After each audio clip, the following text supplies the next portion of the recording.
From the David C. Field on the campus of Shippensburg State College in Shippensburg, Pennsylvania, TV4 Sports presents the best in high school athletics. Hi, everybody. Today we've got a special occasion for you. We've got state championship soccer. Today, the Freedom Patriots will go after a state championship, their first in the history of their school, and they will go up against the Trinity Hillers. I'm Gary Laubach. To my left, familiar face now as we followed the soccer this season, Don Benner. And Don, first of all, a great pleasure to be back out here today because a lot of excitement in the air concerning the first potential state championship for the Freedom Patriots. They were here once before, but they didn't get it. Well, Gary, I sort of thought we would be back, but I didn't want to commit myself because I've been known to be wrong, and it certainly is great to be out here today. We have a lovely day for the state final. Right now, the consolation game is going on. They're in overtime. It's a 2-1 lead by State College, who was rated #1 all season long. Downingtown has 5 minutes to see if they can get the equalizer. So people around here seem to think it was the most spirited consolation game they've ever seen. And all I can say is they haven't seen anything yet. That's for sure. We prepped yesterday the potential of 1 against 2 in the state, but that's not going to be because #1 in the state is going to be the winner of the game that you're going to watch, because the team that was formerly #1 is in the consolation game, as State College got beat by Trinity yesterday 1-0 in kind of a controversial ending, only because it was not solved on the field itself in terms of regulation play. Well, they went the mandatory overtimes and couldn't resolve. It was a 0-0 tie, so they went to penalty kicks, and it was a 4-3 margin of penalty kicks by which State College was defeated by the Trinity team. There's no good way to resolve a game like this, Gary. It should be resolved on the field involving all 11 players, but there are time factors and other elements, and this is the way it's been set up. Everybody knew it before they went into the game, and unfortunately it was not to State College's advantage. It was to their disadvantage this time. Donnie and I saw a little bit of the game yesterday, and in talking to people that have watched both contests, they said there was no question by the way the caliber of play yesterday, the Freedom Patriots were the best team on the field yesterday. Well, from what I've heard from people who have stayed for both games, they are of that opinion, and I have to concur with them. I think this is the finest soccer team I've seen ever come out of our area. I've watched them all year. Coach Kazakis has done an excellent job of bringing them along and peaking them at the right time. They have made tremendous progress. They did not peak too early. Every game I watched them throughout the season in the playoffs, they get better and better and better. And that cheer you just heard, Downingtown has just tied State College, so we may have a long consolation game. Well, they'll go 2 more overtimes, which are sudden deaths after this, and I guess then they will resolve it with the penalty kick. So it could be yesterday all over again for State College. It might just be, but right now our concern is with the Freedom Patriots. So let's introduce to you the starting lineup for the Freedom Patriots soccer team. Jeff Paragallo, goalkeeper, senior.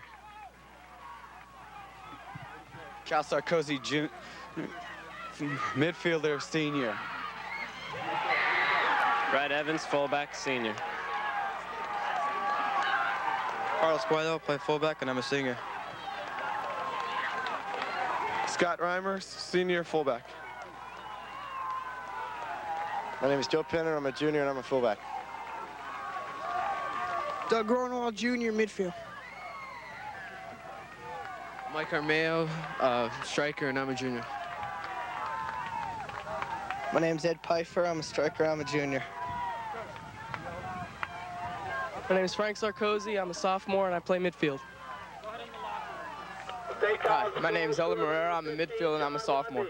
Okay, that is your starting lineup, and now let's get the head man in here, Mr. George Kazakis. George, congratulations on yesterday's victory, and before we talk about today, let's talk about that game yesterday. First of all, you get the first goal by Cal Sarkozy, and I felt the next 10 minutes of that game were critical because they really, Downingtown, controlled the tempo for the next 10 minutes, but they couldn't get a goal, and your team came right back then at the 12-minute mark and got that second one. That's true. After we got that first goal, we kind of set back a little bit, and the type of a team they are, the aggressiveness that they have, they really came after us. We were kind of fortunate enough to survive that 10-minute stretch, but after that, we just took over again. All right, then the next big moment, you get the second goal, and you go into halftime with a 2-0 lead, but I thought the critical moment then in the second half was about 22 seconds into the second half. Jeff Paragallo came up with the greatest save of the game. Yeah, they broke through the defense real quick, and Jeff came out, he read the play very well, came out and made the stop, and that really helped, because after that play, it was all over. Can your team play any better than they played yesterday? They were just outstanding. I tell you, the last 3-4 games, it seems like that's when they play the best ball. And the tougher the competition is getting, the better ball we're playing. And if they give me the same type of performance that they did yesterday, I think we're going to be okay today again. You, I'm sure, watched the second game yesterday, so you've seen Trinity. Are you as surprised as most people are that you're not going up against State College this afternoon? Not at all. No, I watched State College play against Fleetwood. They were not that impressive. They've been getting a lot of publicity, but I don't think they were playing the type of caliber teams that we were or some of the other teams were playing. You know, you have to perform well to win, so they did not. So, and that's what happened to them. How good is this Trinity team? They're good. They're quick, they're fast, they're aggressive. So we're going to be in for a heck of a game again. George, you kind of downplayed this year, winning the district title, almost as if you didn't want the team to think that that would be the real highlight of your season, almost as if you were looking forward to this. Did you expect to be in this game today, let's say midway through the season? Not really, no. This is a dream come true for any coach. We had a good team. We were very successful all year long. We won the league championship, the district championship, and of course what was left was this one here. But you never think that far ahead.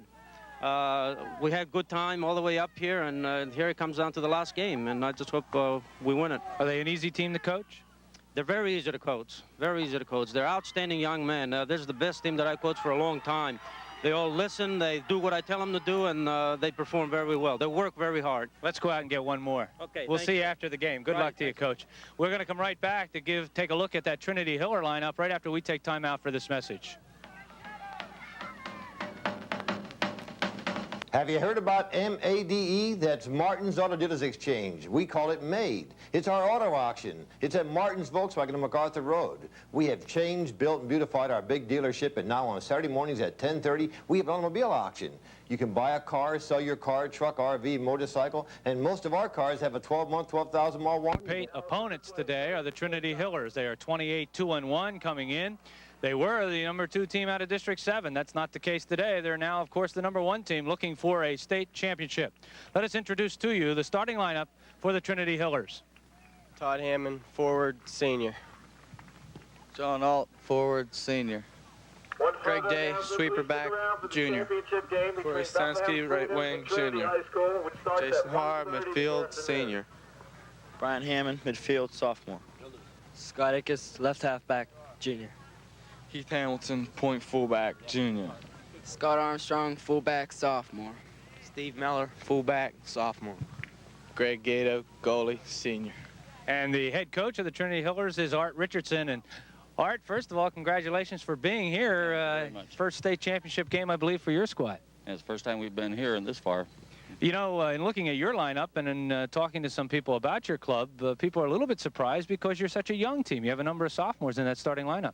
Yeah, we had 3 sophomores and 4 juniors, and when we went into the playoffs, it was largely this question: well, we'll go until the pressure gets to the sophomores, and they've performed extremely well so far. I would think with as young a team as you have, maybe the idea in the back of your head was what a great experience for them, and we'll be back next year and have a great season, but not the case. It's here in '83, and here's your opportunity to do it. They gelled as the year went on, and their confidence grew, and they're really happy. They look forward to the state college game because they had beaten us earlier in the year.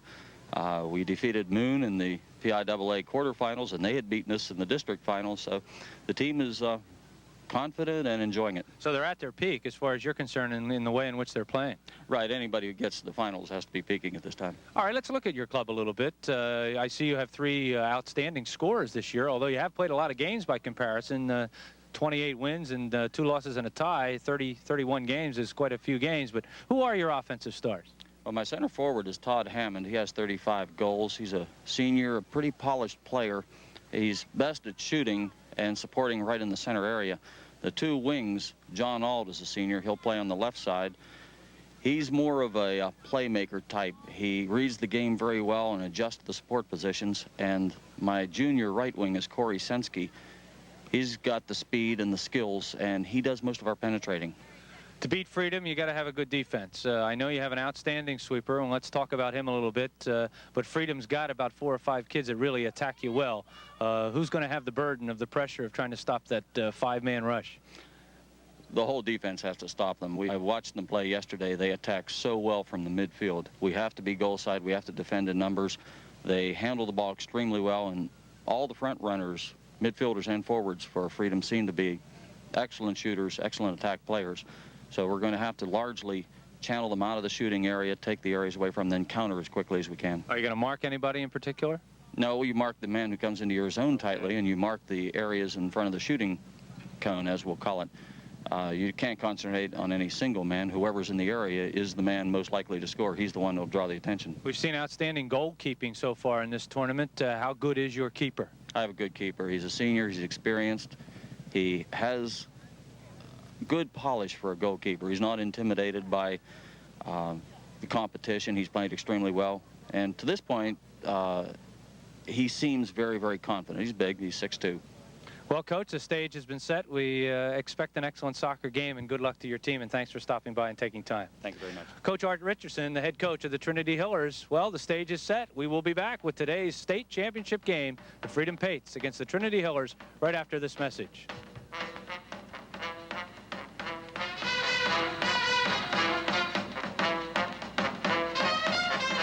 We're over, and we're just about ready to play soccer, and Donnie Benner, I'm sure the butterflies at the moment are in the stomachs of 22 kids. They certainly are, Gary. This is the game. This is the one we've been waiting for all season. They are here. It's about ready to start now. The Freedom Huddle is breaking. They're going out onto the field. Trinity doing likewise. We're only seconds away from the opening kickoff. There will be 4 20-minute quarters, and if the game is not decided at that time, there'll be as many as 4 5-minute overtime periods. And if that doesn't decide it, then we go to a shootout, huh, Don? I believe. I'm not quite certain on that, Gary. Let's hope we resolve it before that. Let's hope so, too. It will be Freedom as the home team. They will kick the ball off, and that usually means that Cal Sarkozy will put it into play. The referees today are the same two we had yesterday, Jim Titus and Lou Mitchell. Trinity Hillers, they're out of District 7, which is right on the outskirts of Pittsburgh. They are the number 2 team out of District 7 we mentioned at the top of the show, but I'm sure, Donnie, they consider themselves to be the number 1 team now, and nobody's going to doubt that. Their coach said they have peaked and they have arrived, and he's definitely right. Number 1, Brian Hammond, is the Trinity boy who's around the ball at the moment. However, it is in the Trinity zone, kicked out of there by Heath Hamilton, number 19, but Freedom controls, and that is Helder Morera, number 11, who tries to center it. Kicked out of there by Greg Day, number 9. Greg Day is an outstanding defensive player. In fact, head coach Art Richardson told me that he is the most composed player he has on the field. There's a shot on goal by Calvin Sarkozy, the fine center midfielder for Freedom, wide of its mark. Early going here, I notice how Trinity is keeping a lot of people back on defense. That was one of the obvious concerns of their coach. They are a good, fine defensive team, as evidenced by the 0-0 score, which went all the way through all the overtimes yesterday with State College. State College, by the way, is your runner-up winner in the consolation game. They won by a 3-2 score over Downingtown, the team which Freedom beat by a 3-0 score. Sarkozy puts it in play. It is headed right out of there by Trinity and moved up to midfield, where it's controlled by Brad Evans. Again, cleared back to midfield action. Coming over to make the play is Scotty Reimer, but Trinity controls for the first time today. They move it into Freedom territory. Scott Hicks is number 12. And now they try to move it up to number 3, Johnny Alt. Alt is one of the leading scorers on the team with 34 goals this year. The leading scorer is number 11, Todd Hammond, with 35 goals. Hammond wears number 11. Number 10 with the ball is Haar, John Haar. Jason Haar, that is, the midfielder. He's a senior. And it'll be a throw-in, Gary. It was played off the defender. Freedom marking up. Let's see what's going to happen. You kick the ball out on the sidelines, you get a throw-in. You kick it out over the end line, and you get a corner kick. Or a goal kick. Or a goal kick, depending on which team does that. Controlled at the moment by Corey Sensky. Head shot on goal by number 1, Brian Hammond. Handled readily by Paragallo, who's looking now to distribute the ball. Freedom breaking out, ready to go on to the attack. There's your clearance. Freedom comes in at 23-0-1. They're only tied with Emmaus. Trinity Hillers 28-2-1. And they avenged both of their losses. The most recent was yesterday against State College, a team which had beaten them earlier in the season. Kicked into Freedom territory by Greg Day, but controlled by Brad Evans. Freedom moving the ball well right now, Gary. Nice inner passing there from Reimer to Frank Sarkozy, back to Calvin. Now the ball's going backward for the moment. It's coming up toward the wing where Armeo will play it. It's going to be like a throw-in for Freedom. Frank Sarkozy going to take the throw. No, his cousin Kalman comes over, takes the ball. Looks like he'll try to get it in play. Good call by the official. It was off of Scott Armstrong, although both players were working on it. And the Here ball comes our first corner kick, Gary. The defender hit the ball over his goal line. Therefore, it will be a corner kick award at the Freedom. Frank Sarkozy, fine sophomore midfielder, will be setting the ball up in the corner arc and looking to find somebody on the Freedom team inside the penalty area. He pushes it right into the center where it is controlled by Jason Haar, who heads the ball out of danger, but Freedom continues to control. They move it back to that defensive wall of Trinity.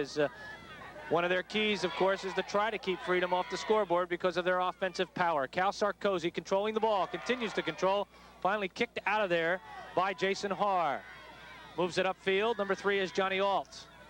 Seems to me Trinity's playing an awful lot of defense in the early going, Gary. They're really packing him in front of the goal. Well, if you watch Freedom yesterday, Don, you've got to be afraid of their awesome offensive power. I'm sure Coach Richardson doesn't want Freedom to have the luxury of the early score. This might be his rationale. Pushed upfield. A nice play and played out of there and handled by Grunewald. Does a good job of keeping it from going out and follows it right up. Fine play by Doug, keeping that ball alive.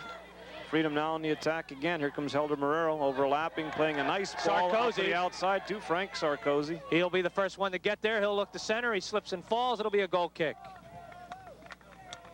Freedom very much on the attack, Gary, here in the early going. They've had pretty much control of the ball in the midfield and offensive third of the field. The official clock is kept down on the field. There is a scoreboard clock out of our view, which we cannot see, so we are keeping unofficial time up here on top of the truck. We are at the 4:45 mark now of the first quarter. Lovely play by Helder Marrero, screening the man off and letting the ball roll and then playing it as it rolled by both of them. Sort of sold him the dummy there, Gary. Major change since yesterday, Don. We have yet to have one violation in the game, and yesterday was an extremely physical game between both clubs, and the whistle started to blow early on. Well, the type of play today, there's nothing really to call, Gary. It's been very good soccer playing. The ball's doing the work, and the skills are coming into play. Good hustle by Helder Marrero. He was just looking for one little mistake, and he may have drilled that one home. He did not get to it. It was picked up by Greg Gato, and Greg Gato will boom it out of there. Don Gato has an outstanding stat this year. The goal against average is well under .75 this Well, you season. can't do much better than that, Gary, can you? He's a very nice size for a keeper. I think his coach cited he was about 6'2". He's got a nice, lean, athletic-looking build, gymnastic-type build. Keepers usually are smaller than that. Sometimes it's a disadvantage to be so tall, especially on the low ball. However, 6'2" isn't exceptionally tall. Usually they like him around 5'11" is about the ideal Sarkozy size. with a shot right on. Beautiful move by Cal Sarkozy to get opened up, to get a lane right at that goalkeeper. Gato did not budge. He picked it up cleanly. Freedom looking very aggressive there. They were looking to play any carom that might have come off that keeper. There are a couple black shirts around him as he made the stop. Again, it was Helder Marrero, who always seems to be around the ball to loosen things up and get the ball over to Kalman Sarkozy. And here's a kick up. It's not going to be played. It will be Trinity ball. They'll get a throw in. Throwing it in is number 20, Scott Armstrong. Played right out. It'll be a Freedom throw in. Scott Reimer getting himself in position, and he will do the honors. He gets it into Cal Sarkozy. He is marked by Brian Hammond and now picked up by Jason Haar, but Sarkozy tries the center. It's going to go off the end line. It'll be a goal kick. Very nice move by Sarkozy to gain the touch line, and of course his centering attempt went behind the goal. A little waste on that. He had a little more time, I think, Gary, than he believed he had, and he might have unloaded it a little too soon. Freedom was here last in 1976, but they have not gotten a state championship, and this may be their best opportunity. They have an outstanding array of talent, and many people feel that they were the best team in these four after looking at the games yesterday. That's going to go over the touchline, and some very nice inner passing there by Freedom. Notice Eddie Pfeiffer, how he distributed that ball outside to Dougie Gronwald. Fortunately, Dougie could not come up with a centering pass on that particular play, and it will be a goal kick for Trinity. Freedom starters. Paragallo is in goal. Number 6, Cal Sarkozy. 7 is Joe Pinter. 9 is Mike Armeo. 10 is Eddie Pfeiffer. 11 is Helder Marrero. 14 is Frank Sarkozy. 15, Brad Evans. 16, Carlos Coelho. 17, Scott Reimer. And number 4 is Doug Grunewald. And the sun comes out brightly now here at David C. Field at Shippensburg State College. Beautiful facility, Don Benner. Yes, very nice facility. The whole complex out here, the whole campus, what I meant to say, is a very nice facility. It's a joy to be out here. The weather a lot better than yesterday, at least temperature-wise. Well, everybody we talked to that's been coming out here year after year says this is the nicest weather ever. In fact, by far, it's always been raining or snowing. Well, this time of year can be tricky out in these parts, I'm sure. Cal Sarkozy tries the center as he got a look at Mike Armeo going right towards the goal mouth. It's going to be a push. Here's our first violation. Here again, the defender should have just contained there. There was nothing he could do with the ball going the way he was, but in his anxiety to try to gain possession, he pushed from behind. We don't want to belabor it, but again, Don, a quick synopsis of indirect and direct free kicks. All right, your direct free kicks are awarded for major penalties: pushing, holding, tripping, striking, jumping at the man, charging. There, a direct free kick means one play into the goal. The offensive team can score, indeed, directly.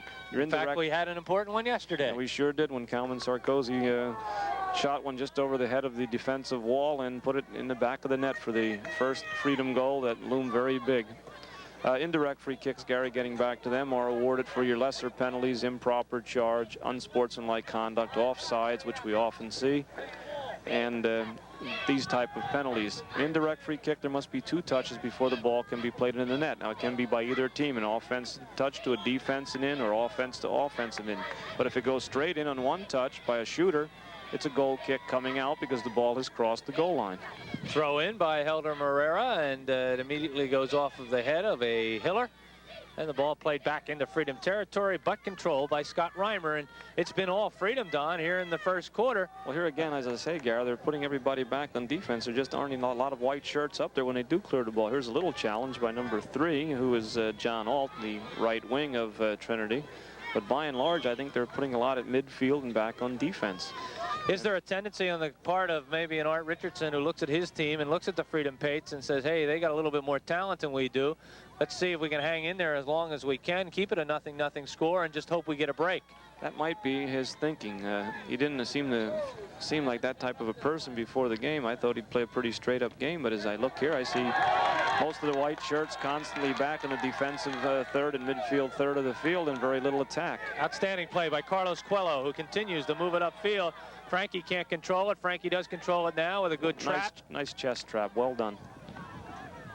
Great skills for a sophomore. Like I said, there is going to be a charge. Jumping in. The theme song in the Eastern Scholastic Soccer League, as far as Sarkozy's are going to be, I've grown accustomed to your face. And it was Kalman's for 4, and I think Frankie for 2 more after this. And they are definitely very strong players. Very excellent skills. George Kazakis really hit the nail on the head when he talked to us in the pregame. He said this is an easy team to coach because they listen and they play so well together, and that is so true. They really use each other well. They're in a deployment of personnel support, and both in attack and in defense is excellent. Seldomly do you see somebody challenged without support, or somebody carrying the ball or in possession without support. Here's Brad Evans, the fine sweeper back, playing a through ball and coming up with it and playing it out. Trinity. Oh, they're going to get an opportunity. It's going to be boomed off the foot of Todd Hammond, but much too high over top of the goal. And Freedom just a little bit caught out of position right there, but Frank Sarkozy did manage to get back and at least disturb Todd Hammond before he got that kick off. Remember, Hammond is the leading scorer on this team with 35 goals. Not to be critical of the officiating, Gary, but I thought he was in an offside position when that ball was played. Of course, the ref is down there right along the striker line, and he's got a better view. It was a good opportunity. As I said, they've been playing mostly defensive soccer. However, when they do get it up, they do look to finish. So that could be an important factor, too. Maybe if Hammond had to do it over again, Don, he really only had to get around Frank Sarkozy in order to get right on in to Jeff Paragallo. But he didn't know, I'm sure, that Sarkozy was going to slip because Frank was on his way down. This is where other players have to help the man with the ball. They have to give him some audibles, telling him exactly what to do. And this might have been a case in point, Gary. A violation coming up on Freedom here. It's going to be a free kick taken by number 9, Day, the fine sweeper back for Trinity. We've played a little over 12 minutes here in the first quarter. There's been no score, and there's really been no good scoring opportunity yet by either team. Kind of feeling each other out, but Trinity has been almost strictly defense so far. Here's a trip called on Freedom. Trinity direct free kick going in from about 45 yards out to the left of goal. Day coming up. I noticed Day, their fine sweeper back, a junior, very composed player who takes most of their free kicks. And the kick is controlled by Haar. Jason Haar has the ball. He's number 10. He gets it into number 3. There's John your offside. Good call. There was a good call. That was a crucial one since he called it. Had he not called it, it could have been a very good opportunity, but he was indeed in an offside position, so let's give credit to the official for making a fine call.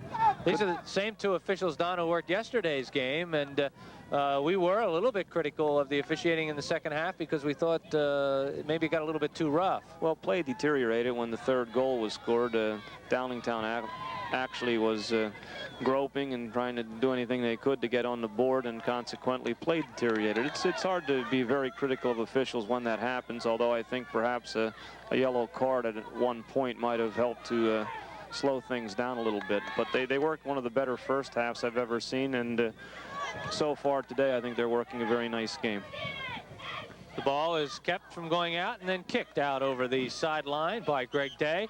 Freedom will get a throw in, and Frank Sarkozy will do the throwing in, and he gets it right over to Kalman.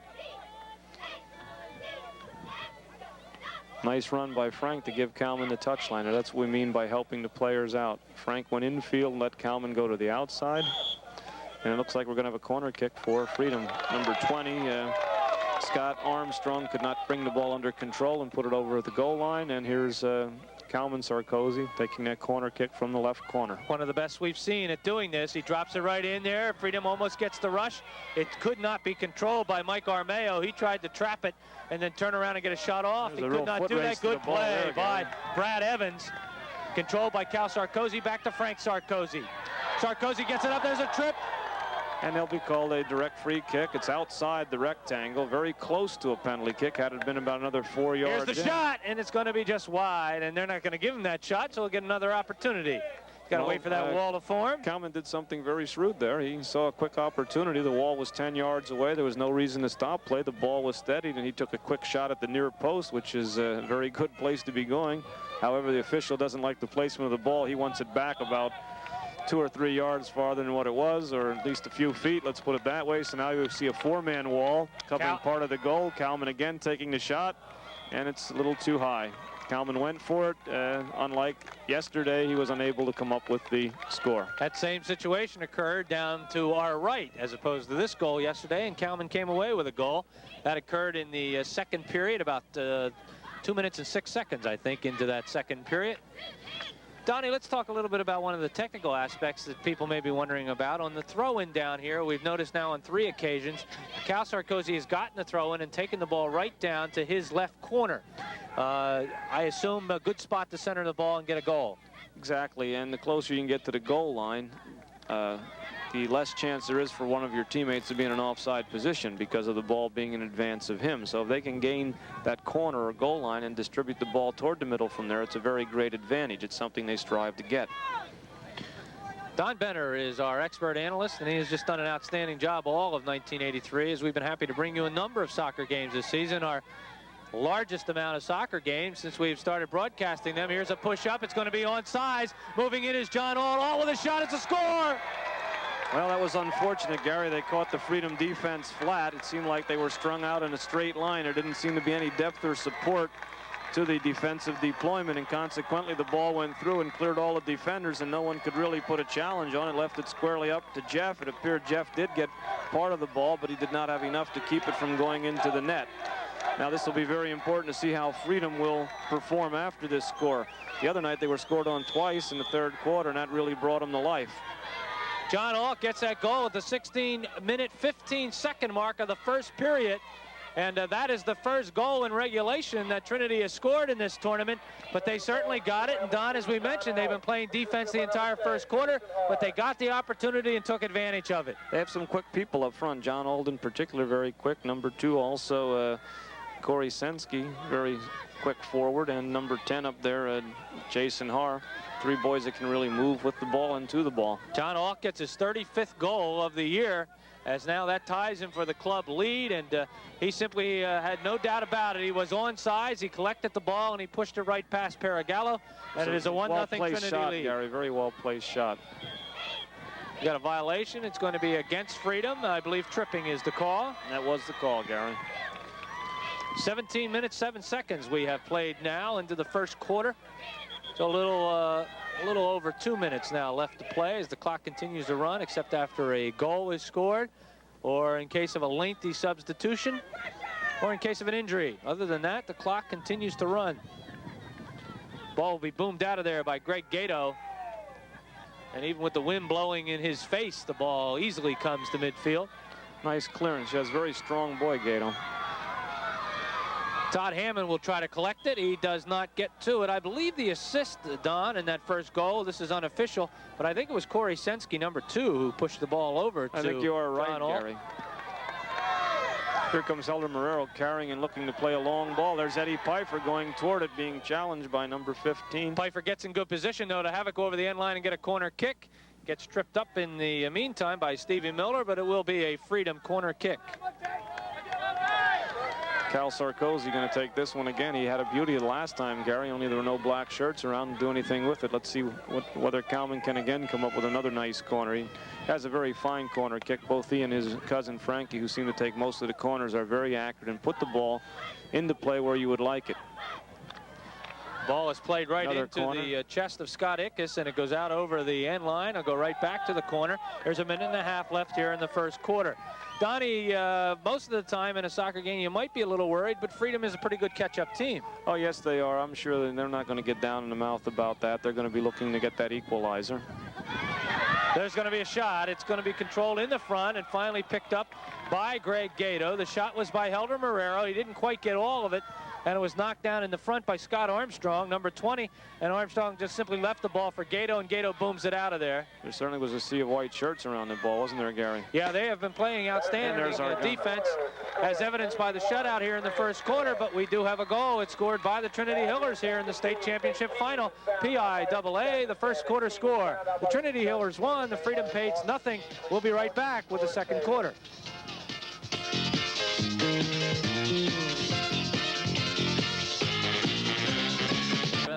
After looking at that first quarter of play, I would say that I have been very impressed with the defense of Trinity.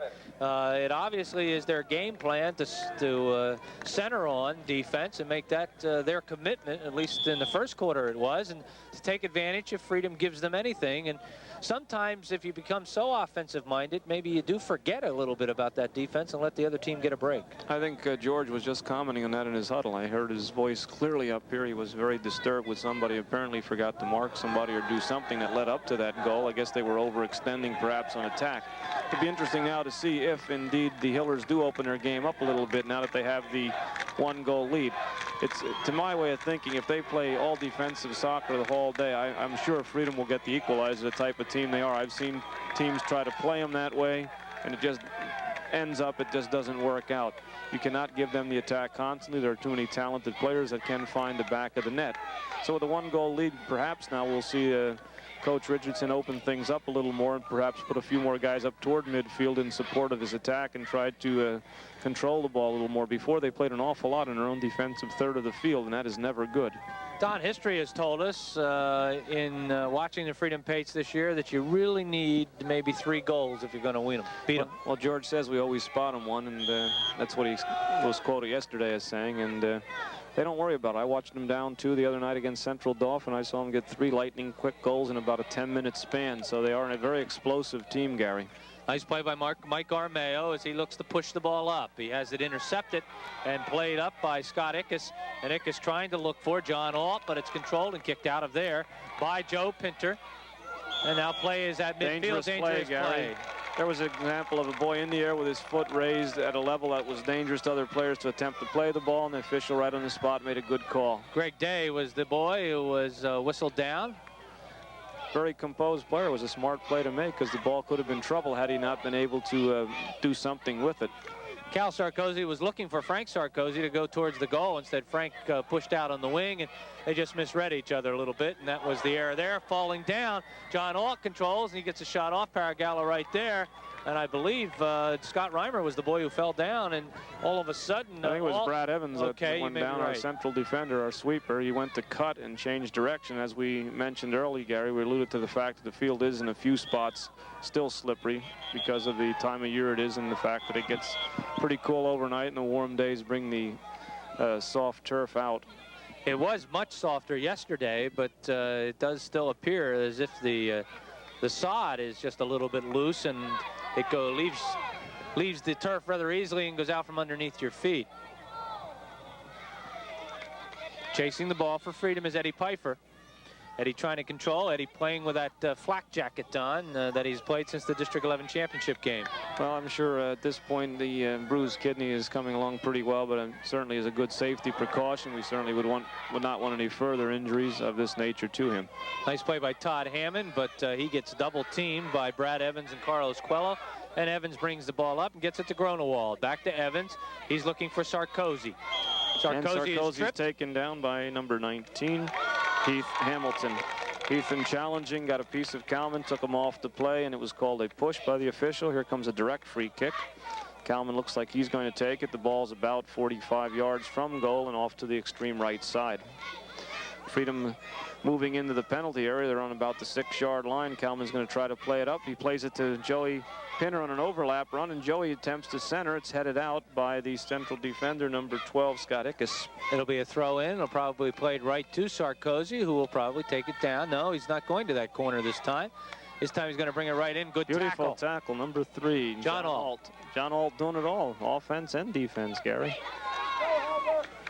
Coelho, he's tripped up, no whistle. Yeah, there's the whistle. Yes, there was. Late whistle. It was a good whistle there. The official was waiting to see if the ball would squirt through and perhaps go to a Freedom player for an advantage. He delayed his whistle and he made the call.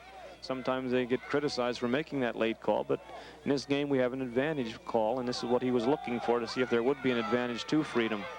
There is a play on. If Freedom can control that, even after a violation, they're allowed to continue on. It's a direct free kick, and there it is, and it's going to go wide to the right side. Boy, he can put his foot to the ball. That one had the height, Gary. That would have been clearly under the bar. It was just a little wide of the mark.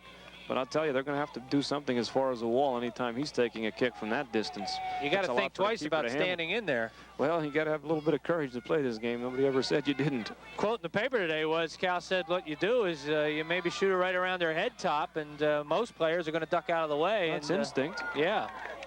That's exactly what happened yesterday when he popped it in on that direct free kick from about 12 or 14 yards away. A little farther than that, I believe, Gary. Outside the 18, right. So it might have been 20, but we won't quibble over a few yards. It was a goal. That's all that was important. And it sure was a big one. We've played 4 minutes now, the second quarter. Trinity leads by a 1-0 score, and Freedom really has not had a good scoring opportunity, and Trinity only had one, and they took advantage of it. There's a centering pass ahead by Piper. Gronewald, and it's kicked out of there. Good defensive play by Stevie Miller, number 15. Stevie Miller twice had made nice plays. He made a big play down on the other end of the field in the first period that resulted in a corner. And here again, he got right in the path of the ball that was hit by Gronewald. That could have been a lot of trouble. It looked like he had good direction and good velocity on it, Gary. Here's our corner kick being taken by Kalman Jr. Into the middle, played off the head of Mike Armeo. Armeo. Lovely corner kick by Kalman Sarkozy, a very low, strong ball, and it found the head of Mike Armeo, who played it into the back of the net. And these are some of the things Freedom does so well. I've seen him score so many times this year, Gary, on that very play, that corner kick. They really exploit that dead ball. Yesterday on a free kick, a direct free kick, one of their scores. In fact, 2 of them, if you count the one that was chipped up by Doug Gronewald to Armeo for the 3rd score, and today again on a corner kick. Now they're right back in this thing. There's the equalizer. The goal comes at 4 minutes and 42 seconds of the second period. Mike Armeo on the headshot puts it right into the corner. Past Greg Gato, and we're knotted at 1. Big goal by the Pates. You can't relax with them, Don. They're just too strong. There's such diversity. There's so many players that can do so many things. They have fullbacks that can attack, as evidenced by Joey Pinner yesterday getting that 2nd goal. Midfielders that can, such fine midfielders that have such speed to play excellent defense and support that attack. They are very explosive. As I said, I look for them to really push for a second one here. That's been their tendency, to kind of swarm a little bit and get goals in bunches. They got 2 goals in the second period yesterday. It will be Freedom with a throw-in. Cal Sarkozy will take it. Now on your throw-in, Gary, we didn't explain this yesterday. The ball must be thrown with equal force applied by both hands and must pass directly overhead. The feet must be behind the line and both feet must stay on the ground. There's a lovely long throw. And George is yelling down below, who's going to it? I have to agree with him. Nobody went was that standing throw. around. Everybody stood and admired his work. Kicked out of there over on the sideline, and Scott Reimer will go over and get in position to throw this one in, and the tendency usually is to get it to Sarkozy. This time it's to Helder Marrero. Helder looking to do something. He's going to play it to the corner. There's Frankie Sarkozy with a lovely cross. And the ball is played by number 12 again, Scott X. And Scott plays it over the goal line. And here's Frankie Sarkozy looking to take that corner from the left. Let's see what they can do with this one. Going after it is Pfeiffer. Pfeiffer with a headshot. It goes wide to the right side. Lovely timing by Eddie, not one of the taller players, getting up there. The ball cleared the goalkeeper, who was 6'2". He came off the line, and the ball was over him. And should Eddie have been able to get just a trifle higher, Gary, I think we would have seen a second score. Eddie had to roll off the side of his head instead of right it directly on the foreheader. He would have had another score in the same right-hand corner that Armeo got his headshot. Freedom's come close. They're starting to swarm. Again, you notice a lot of defensive players back. Only 2 and 3 men staying up for good play by Helder Morera. No, check that. That's Scott Reimer. Scotty Reimer, a very fierce tackler, one of the better tacklers on the team, came up with that ball, and it's up to Kalman. Kalman crossing, and here again, looks like we're going to have another corner kick, and we do. Freedom relentless right now. They're really on the attack, Gary. Trinity is going to get a card, I'm sure, because there's a lot of yelling and hollering about that call as a yellow card is being waved. We'll try to get the number for you as number 20, Scott Armstrong, gets it. He's only a sophomore, and maybe a few sophomore problems. The clock is stopped, I think, for that. Isn't it, Don? They'll stop it. They're ready to assume now. They'll assume it on the whistle and on the kick. I don't think there was any legitimate gripe there. I think the ball was out before it was played by the two players, Kalman Sarkozy from Freedom and whoever the defender was for the Hillers. I think that ball was out before the second play on it. However, the young man chose to verbalize about it, and the official would have none of it. He not only said it once, but he said it 3 times, and he came running over towards the official, and that was all that Jim Titus wanted to hear, so Jim Titus pulled out the yellow card. Don, I was going to make mention of the fact that we basically have seen 2 totally different games now out here. Yesterday was an extremely physical game where there was a lot of pushing and shoving, close marking. Today, it has not been that case. There's been a lot of room. Very good observation, Gary. It's more or less an open field game, and I think this is probably because of the way the Hiller team is playing here. I think what Trinity is doing, Gary, is they're playing 2/3 of the field and giving Freedom the midfield third to build up play. They're playing their 3 strikers up, and they're playing their other 7 men more or less back on defense. There seems to be a big gap between the strikers and the defense, so therefore there's a lot of open field, and when there's open field, there's no cause or challenge on the ball, and therefore you will see less contact. All right, Don. They play a zone defense primarily. This was cited by Coach Richardson before the game, and when you're playing zone, you don't have as many of the man-to-man confrontations. Yesterday, the Downingtown team did a nice job of what you might call gang tackling the ball. They went in 2 and 3 guys to the challenge, where most of the challenges today have been one-on-one challenges, and therefore you haven't had the amount of contact that you had in yesterday's match. There was a push by Helder Morera. Don, my next question to you is, after watching Freedom play as much as we have this year, I'm not quite sure which game they play better. They are as physical as anybody we've seen, and yet they are as talented in the wide open game as anybody we've seen. So I'm not sure which is to their advantage. Well, let's put it this way. Most of the Freedom players, like the Downingtown players yesterday, are club players. I mean, they play year-round in the spring and the fall. And in those matches, not to cast a reflection of Grunewald with a shot. It's knocked right down, controlled by trying to control. It looks like he's going to have another turn on it. Sarkozy looks to line it up right at the goalkeeper. Nice Greg Gato shot. picks it up. Very nice shot by Kalman under the circumstance. About the best shot he could possibly get off. I didn't mean to interrupt you there, Don. Well, I was saying about them being club players, and I didn't mean to cast the stone at officials, but in the club league, they only have 1 official usually, and consequently, there's a lot of more give and take, and these kids learn to take their part, and they will take their part. They will play the way their opponents want them to play. I mean, if you play an open field game like this, they will play a very skilled game using their skills in playing soccer. If somebody's going to play them physically, they're going to challenge, and they're going to come back and retaliate, and the beauty of it is it's all within the framework of the game. It's not dirty playing or anything or foul play. It's strictly good play. Here we have a trip coming up. It looks like This one was Calvin called Sarkozy was taken down by Brian number Hammond. 1, Brian Yeah. Hammond. Brian in challenging got a piece of Calvin. Here we have a free kick coming from just about the 20-yard mark at the arc of the 18. Calvin chips Tries it to up drop over. it in, and he was looking for Mike Armeo. Dangerous play on someone. I don't know. On Mike Armeo, I believe, Don. He on had a high kick, yeah. raised foot. Okay, good call by the official. That was a nice play by Calvin. He did something very shrewd there. He just picked the ball up on his foot and just lofted it over the wall, but unfortunately they could make nothing of it. But it's another dimension, something now to look for. He's good play by Marrera and Armeo, because Marrera tried to sneak into the center and he drew the attention of the defense. He tried to drop the ball right over to Armeo. Wow, here comes Paragallo. Oh, off good his play line. by Paragallo. He's got control. Attaboy, Jeff. Excellent. Well done. Came out on the challenge, took the ball off the boot of the forward. It bobbed loose, and one thing about Jeff, he is a very quick young man, and his second effort was great. The first effort was superb, but the second effort was the key effort because there was an oncoming forward coming to that ball. Corey Sensky was the first one to get there, and then when the ball was bobbled, John Alt was looking right at him, and Alt was ready to boom it away, And just as Lord knows we Paragallo don't pulled have to it give back. him any more opportunities. That's for sure. He had his one, and he found the back of the net. He's been around that net when on the few opportunities that Trinity has decided to really move up and play some offense. They just simply are looking for a Freedom breakdown and hope they can get a goal out of it. It's 1-1, and we have played just about 12 minutes now of the second quarter. State Championship final, PIAA. This is for all the marbles. That's over the sideline. It'll be a throw in by Freedom.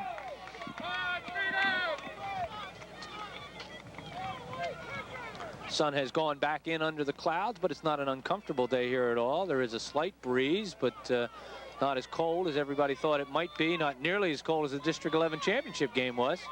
And that was a real cold night, I Gary. guess. And the other last Saturday night, the Freedom fans who braved it up to effort were really we were bundled up. It looked we were like at the middle of Alan winter. that night. That was a little nippy too. Well, the ball now just being played over on that sideline, and not too effectively by either team. We'll have a throw in. And the ball seems to be locked on one side of the field. I'm looking for somebody to break it to the other side and spread the field out here. Here we might have it now, although Kalman looks to keep it to the left. Always looking, great peripheral vision. He gets it to Gronewald. Gronewald tried to drop it back for Armeo. And there's Joey Pinner coming on one of his overlap runs. Let's see what he can do. He makes things happen. Sarkozy can't quite get his head on the ball. It does roll off of the head of Pfeiffer. It's kicked off the end line. It's going to be a corner kick by Frank Sarkozy. Frank played that very well. He made a good overlap run from his left midfield position and tried to shoot, and got a piece of the defender who put it over the goal line. Here comes our corner. Good corner kick again, coming in, trying to head it this time is Scott Reimer. The ball is controlled still by Freedom. There's a turnaround shot and a little bit of a mix-up right there, but Gato finally falls on it. Mike Armeo got the shot off. The defender was not sure whether Gato was going to take it or not. It dropped right down below him. He fell right on it. That's a goal. That's a ball the goalkeeper must take. It was a little breakdown in communications, but he's got to take that. He's got to use the hands and take that ball. It's too dangerous a ball to be left to be played with a part of the body by the fullback. Carlos Coelho could not get to the ball. It goes out on the sideline. Throw in by Trinity. And it's kicked out again. No, controlled and kept inbounds by Brian Hammond. Nice tackle made by Brad Evans in support of Scott Reimer. And they've called an obstruction or a push, I believe, on the Freedom Pates. The ball will be just outside the 18-yard mark. Let's see how Freedom's going to play it. John Alt two-man will wall take it. with Helder Marrero and Scott Reimer. Everybody else marking up man-to-man inside the penalty area. Here comes our kick, Gary. And it's right there. Out. Gets Well in. done, Jeff. He took that ball out of the air off the head of the forward, and he's ready to move up and distribute. He looks to distribute. He's rolling the ball to Brad Evans, a sweeper back. Brad on the carry, looking to give to someone. Number 12 coming up is Scott Ickes, breaking up the Freedom play, and it's going to be a throw-in for Freedom. On that corner kick, Heath Hamilton was standing right alongside of Paragallo, but he caught the ball cleanly and came right down with it. Hamilton had no opportunity at all to touch the ball. Jeff does a very nice job coming off the line, Gary. And yesterday he played a super game. We mentioned the stop he made in about 22 seconds into the third period. That was a very big play, loomed as one of the turning points of the game as we saw it yesterday.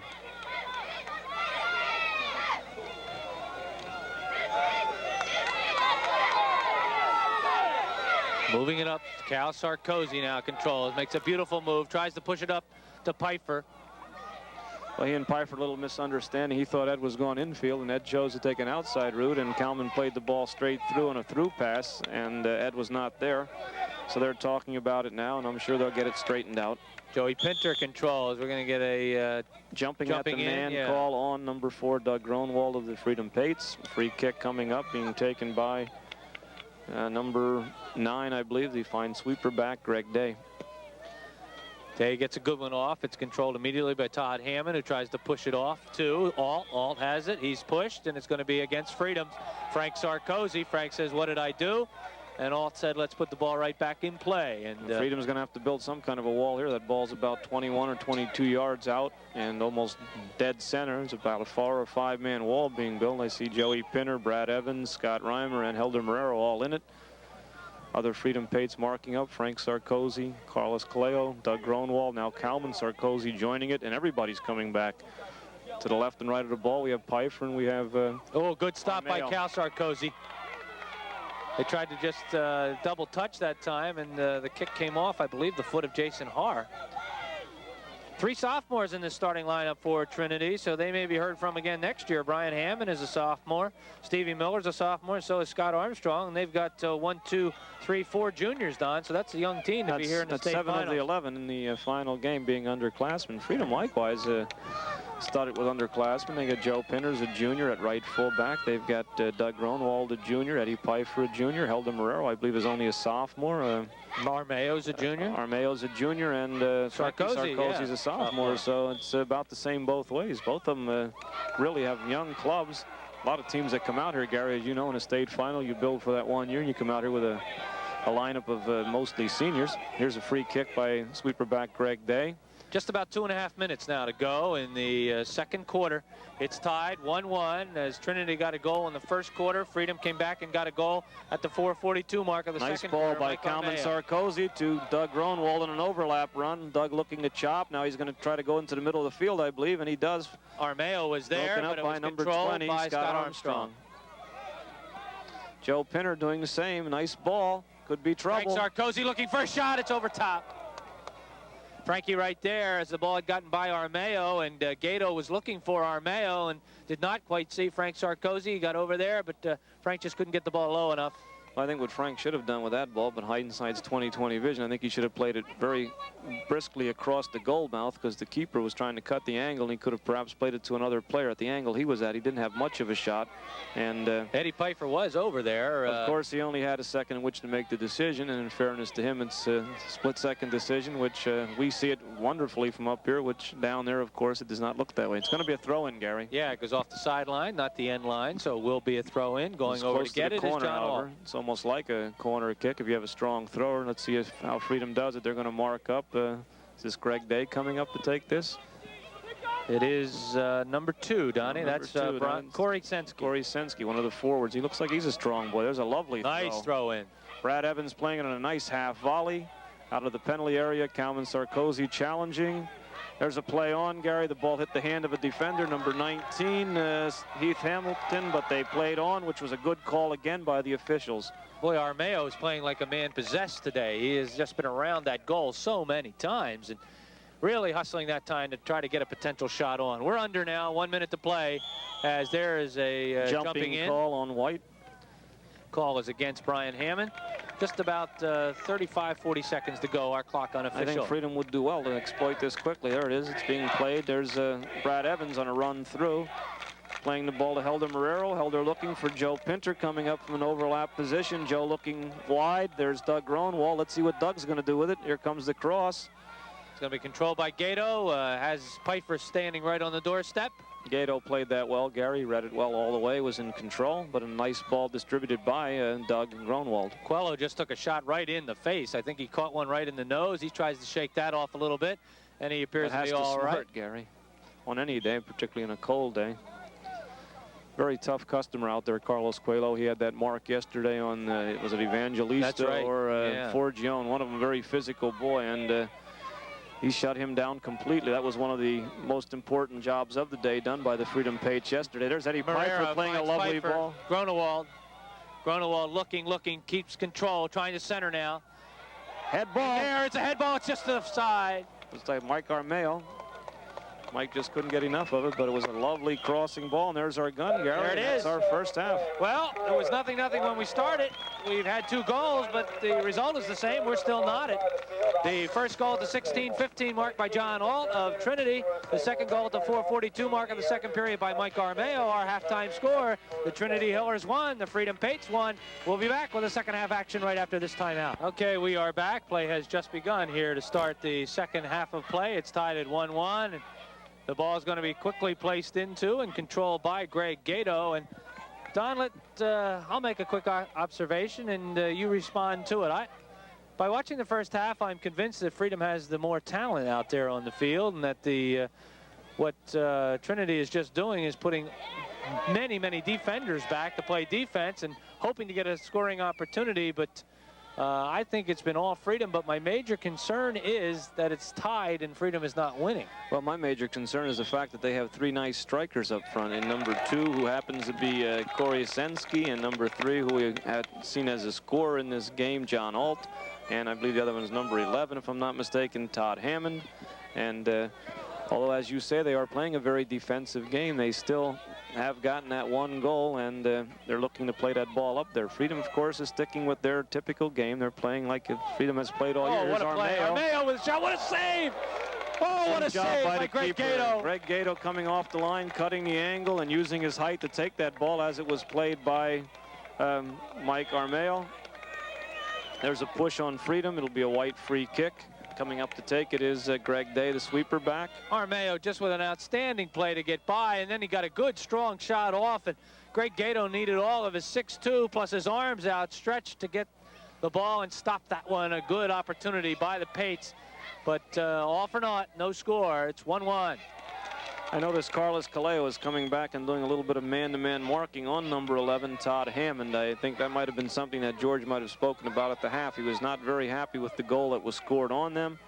I think their defense got caught flat, so to speak, and their marking wasn't the best, and I think this is one thing he wanted to shore up for the second half. I noticed that they're doing a little more man-to-man marking and a little more tight marking. There's nothing loose about the Freedom marking at this point. Don, I was talking to a few people at halftime who saw the Central Dauphin game, as you also saw that game, and they alluded to the fact that this team is a lot like Central Dauphin in the philosophy of play that they've employed here today against Freedom. Yeah, they give up the midfield, Gary. The midfield has been controlled totally by Freedom. They've been able to build their play up, their offense up, and so forth, but they do defend very well by putting 6 and 7 people around that goal mouth to protect. The ball at midfield. However, Central Dauphin, getting back to them, they got that 2-0 lead, and that went to no avail as Freedom just kept persisting in their relentless attack, and finally, in about a 10-minute span, getting 3 goals to turn the trick and keep them going in the state finals, and here they are today in the final game.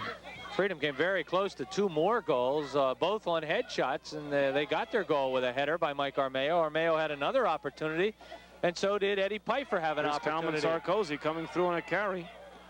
But the defense gangs up on them. They had 4 guys massed in that area.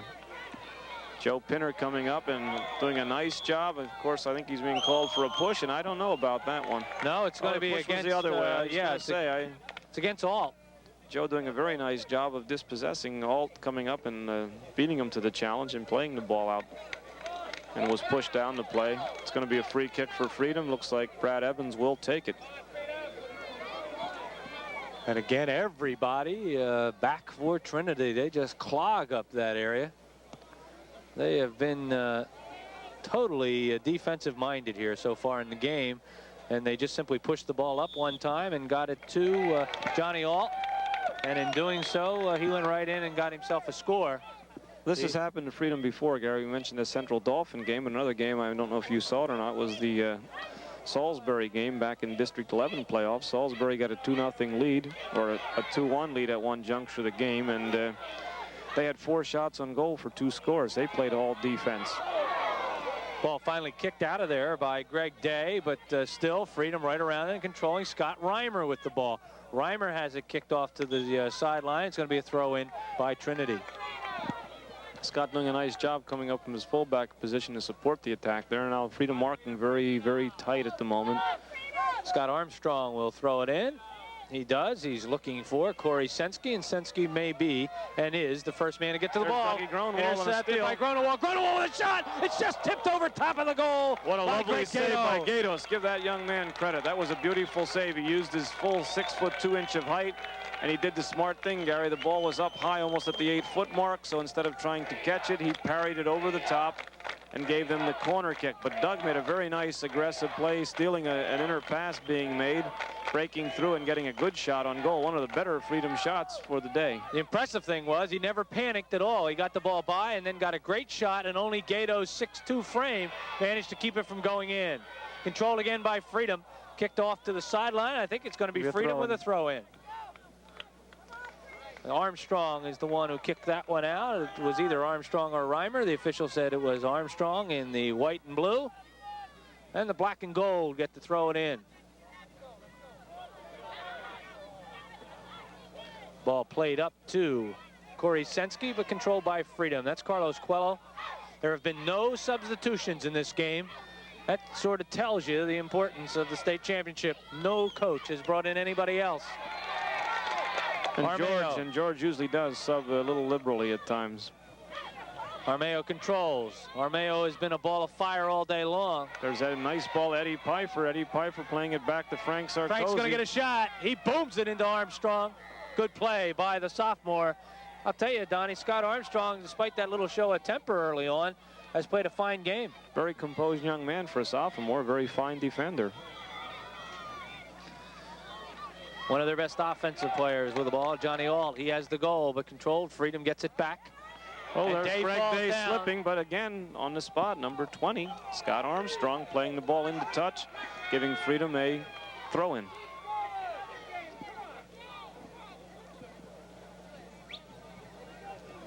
Elder Marrero will take the throw-in, I believe.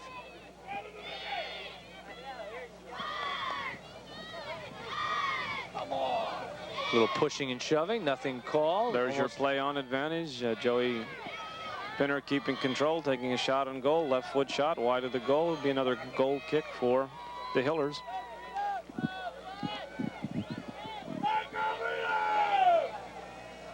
Ball played out and right back to the keeper, and he'll kick it out of there. Greg Gato. Greg is a senior. He's been a very effective goalkeeper all year long. Number 1 is Brian Hammond. Headed up, looking for Ault. Ault nowhere to be seen. Ault was infield, and the head was played to the outer part of the field. Brad Evans gets it over to Elder Marrero. Marrero is double teamed, tackled, loses it, and they get it right back. This is Scott Reimer. Here again, here's Freedom on the attack. Reimer tries to play it up to Pfeiffer, has it intercepted by Day. Day plays it back to Gato. Gato will kick it out of there.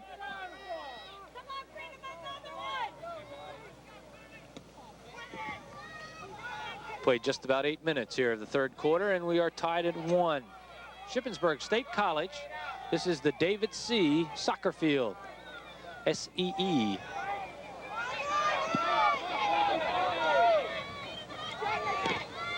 Nice challenge by Mike Armeo, coming up with it. He's tripped. And he's tripped up by number 20, Scott Armstrong. George Kazakis, Donnie, was not real happy at halftime. He was doing a little bit of chewing out of his ball club. I think George really feels that he should have a 1-0 lead rather than this 1-1 tie that exists. They got caught flat, as I said, one time. That's all it took. And he just wanted to make sure that this would not happen again. He wanted them to be aware of it. Pfeiffer trying to control. Armeo's trip, no call. Sarkozy's trip, no call. Shot right on. That was a beautiful shot by Frank Sarkozy from about 45 yards out with plenty on it.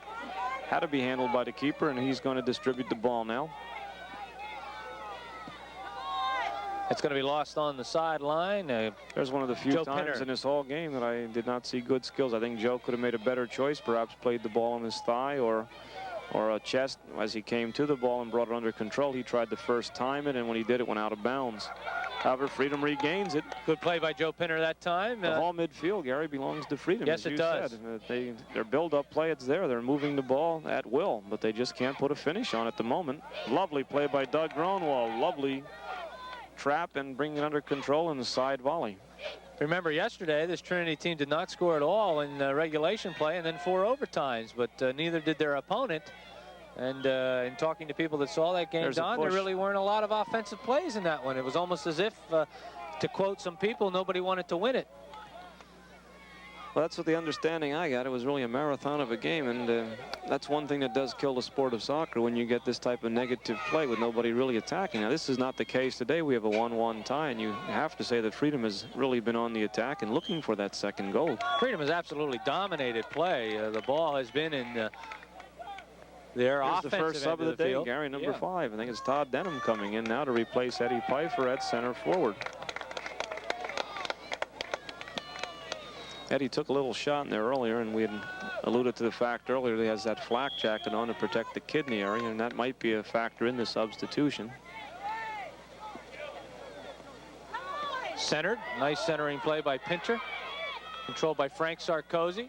There's the shot. No, it's going to be wide to the right side. Elder Marrero coming in with a right foot kick, took it on the outside of the foot, and the ball went wide of the goal. But it was a very nice setup play by Frank Sarkozy, who played that ball almost across. given up as Mike Armeo was right there, looking to perhaps kick it right past Gato. Gato came up and quickly gobbled it up. There's Joey Pinter coming up with a lovely head ball.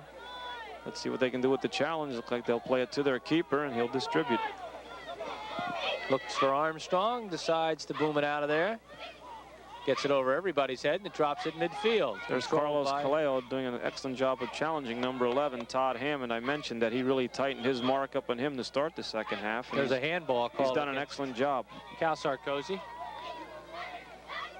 Day booms it up, looking for just about anybody. It's going to be controlled by Sensky. Sensky. Nice skills by Sensky to bring that ball down, Gary. Armeo. Back to Frank Sarkozy. To Scott Reimer, and Reimer wants to give some of the Freedom fans a souvenir. Now the Freedom fans are seated below us. They're very quiet right now, Gary. They need his Mr. Mike to get them going. He had them going at effort. He had them chanting, "Here we go, Freedom. Let's go, Freedom." Not been any scoring opportunities here in the third quarter by Trinity. None at all. Freedom's had about 3. In fact, Don, I guess serious scoring opportunities by Trinity, you could probably say maybe 2. Narrow it down to 2, yeah. And the one that they were successful on. I think it's their style of play today, Gary. They do have the potential to score, but I think his obvious concern is about the fact that Freedom has 5 or 6 guys that can find the back of the net. There's Todd Denham moving the ball. Playing a lovely ball. Armeo right there again. Frank Sarkozy was to his left. Frankie will control. Frank drops it off to Cal. Cal tries to get it to Armeo. Armeo rushing to get it. He's not the first one there. It's Day. That's not Day. That's 19. Heath Hamilton.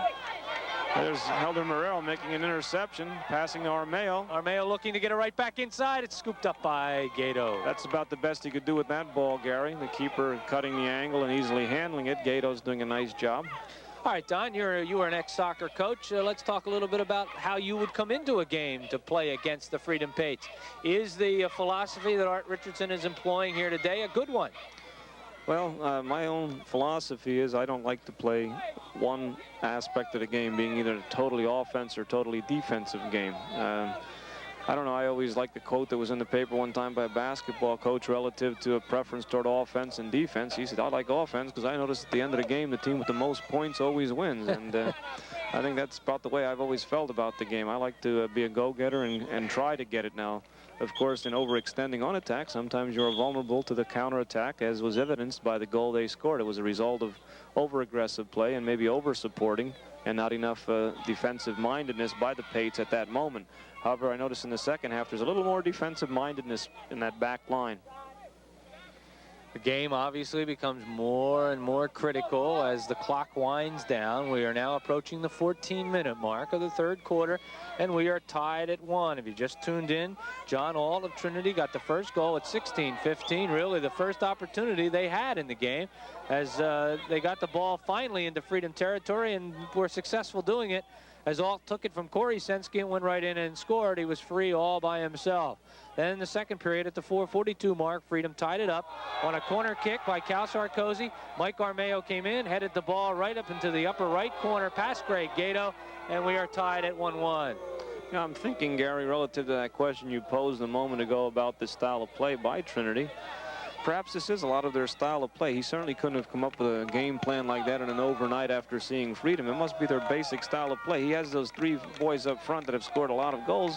Perhaps they do it on that long ball being played up and then good individual one-on-one breakdown talent at that point. So perhaps we are not seeing anything strange as far as their game. I do notice now they're beginning to push a little more up toward the midfield. There's a little more support to the attack as that ball had been up momentarily. Do you think maybe, Donnie, looking at the roster at the start of the season, he looks at 3 sophomores as starters and he feels like, well, let's play good defense and hope we just break a goal here or there and come away with a win, and maybe they found that to be successful all year long? Well, it must have got him 28 wins, yeah, Gary, so he certainly must be doing a lot right along the line. There's a call here. Looks like a push against Freedom. It'll be a White free kick coming up. White being the Trinity Hillers team. There's the sweeper back, Greg Day, taking it and being headed out by Brad Evans. To say George Kasakis didn't like that call would be a bit of an understatement. He was a little angry at that one. Well, George will verbalize. He'll make sure that his boys don't get the short end of the stick. Controlled by Helder Marrero. He gets it over and gets some help from Carlos Coelho. Carlos moves it upfield. As I was looking around over the crowd today, Gary, it's a much smaller crowd than we had yesterday. However, a heartening thing to see is so many former Freedom soccer players being out here to support the present team. I noticed quite a few of them. I don't want to name them all because I'm sure I'd slight and miss somebody, but there certainly is a nice contingent. I mean, going back as far as 5, 6, and 7 years ago. Well, I saw them talking to you, and they all said, mention my name. So go ahead, give everyone. I don't think I could, really. They all wanted you to make them a star. Ball played up, and coming up is Jeff Paragallo. He hasn't been very busy today, but he scoops that one right up. One other thing I'd like to say relative to people in attendance or not in attendance, Coach Rodenbach, the former coach, could not be here today. His son Brian is being married today, and that is the reason why Skip's not here. I'm sure under ordinary circumstances he would have been here wishing the team well. He was present at many of their games this past season. Dave Middle is coming into the lineup to replace Frank Sarkozy, and just to get back to that for a second, he'd probably change those marriage plans. He would have known this was going to be the case. I'm sure his heart's here. Well, that's for certain. Skip did a good job for us this year as he helped us do the Freedom Liberty game, and we appreciated his expert commentary. And very fine gentleman, and George is taking right over where he left off, and perhaps he's going to have the opportunity to do something that Skipper had never done, and that's win the state final. As we mentioned, in '76 they came out second best, and 2 other times they had been in the Final Four. Good play, good header by Scott Reimer. He was looking for number 8, the new Another guy sub in there, coming in for Freedom. It looks like Andy Wagner's going to come in on one of the wings. He's down at the scorer's table. He's waiting for the opportunity, being a Freedom throw or a Freedom goal or corner kick. Good play by Todd Hammond. Hammond continues to control. Nice play right there as he pulled the ball right back. Nice job by Carlos Coelho. Oh, there's a kick, and it's going to go wide to the left of Jeff Paragallo. There again, one of the few opportunities they had, and as you can see, it resulted in a shot on goal. They haven't had the ball up there much, Gary Trinity, but they certainly have made the most of their opportunities. Andy Wagner is going to come in, and he will replace Mike Armeo. I'm sure that's just to give Mike a little blow and have him fresh for the 4th quarter.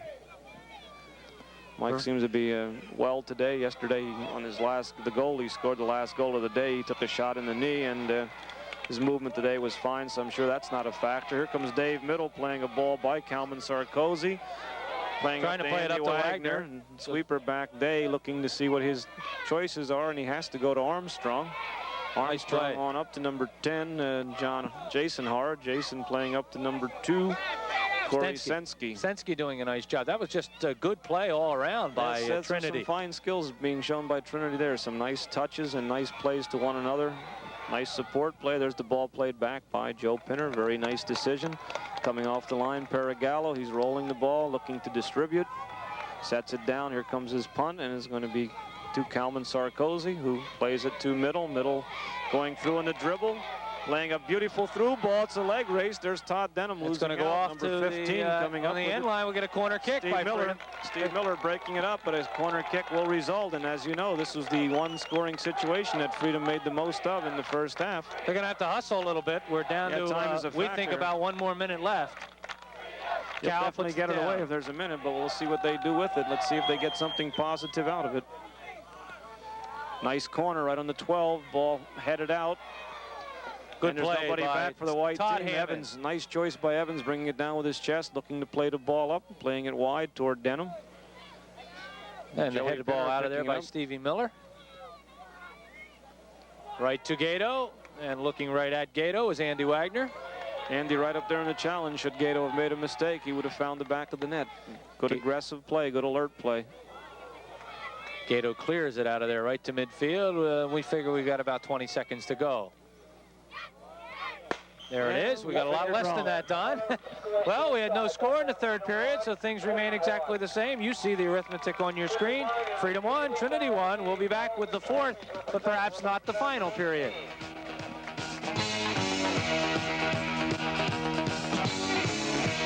We are back, and Don, our first question as we look at a 1-1 tie now going into the fourth period. Will Trinity continue to sit back and just wait for that one maybe golden opportunity, or will they maybe now open it up a little offensively? I'm not so convinced they won't, Gary. I was beginning to think it was just a game plan for this particular match, but this seems to be their style of play. Like I say, they try to get that ball up to those three forwards. We mentioned number 2 being Sensky, number 11 being Hammond, and number 3 being John Alt, and it looks like they try to play up to them and let them go one-on-one and find the back of the net. However, I did notice late in that third period, they began to put a little more up toward midfield, so there's a little more of a challenge. They're not conceding to midfield now. So it should be very interesting. Freedom has had numerous opportunities as far as build-up play. They've been able to bring the ball into the offensive third at will, but the important thing, at least as far as we are concerned, they have not found the back of the net. Armeo is back into the lineup, Looks and like the same Grunewald thing that is back started in. the game. Only Frank Sarkozy stays down here. Stayed out. Dave Middle is staying in at the left midfield position. I think Frankie will also be back in there very shortly. It'll be. He certainly played well. I can see nothing wrong with his play that he's taken out for. I'm sure it was for arrest. Kickoff is controlled by Trinity, and they have not gotten the ball in Freedom territory very much time today. But they've taken advantage of the few opportunities they've had. They've had some good shots, but just not many. Number 12 is Scott Ix. He's looking for and trying to get it to push Sensky, there. and there's a push. Reimer headed the ball, but in the course of setting up the header, he used the back of the other player to sort of propel himself over the top. There's a whistle. I'm not quite sure what the problem was. Maybe Could be an offside. offside. Thank goodness he was. That was a very good challenge that was put on goal by the oncoming forward there. Jeff Paragallo, of course, had it under control, but there was an offside call. I think it was against Alt. I think Alt was the one that was a bit out of position. Don, maybe it's time we at least talk a little bit about what happens if we stay at 1-1. Well, the first thing that has to happen is we got to have 2 5-minute overtimes, Gary, mandatory. Even if a score does occur in that time, they still must play 2 5s. Then after that, they play sudden deaths, and I'm not so sure that they're not playing all sudden deaths from that point on until they resolve it on the field. I'm not so sure that they will go to penalty kicks like they did yesterday. I think this one will be decided on the field with the full 11 players out, which I think is the best way to decide any match, unless time is a factor and other factors enter in. I don't like the pressure being put on the young man shooting the ball or the guy in the goal. I think when you play as a team, you should win or lose with everybody present on that field. Push was called against Helder Morera, and now Greg Day is looking things over. Everybody up this time for Trinity. Trying to go for Alt. Alt is right in there to try to disturb Paragallo. The ball is loose. Paragallo reaches out, grabs it. Good play. Very good play by Jeff.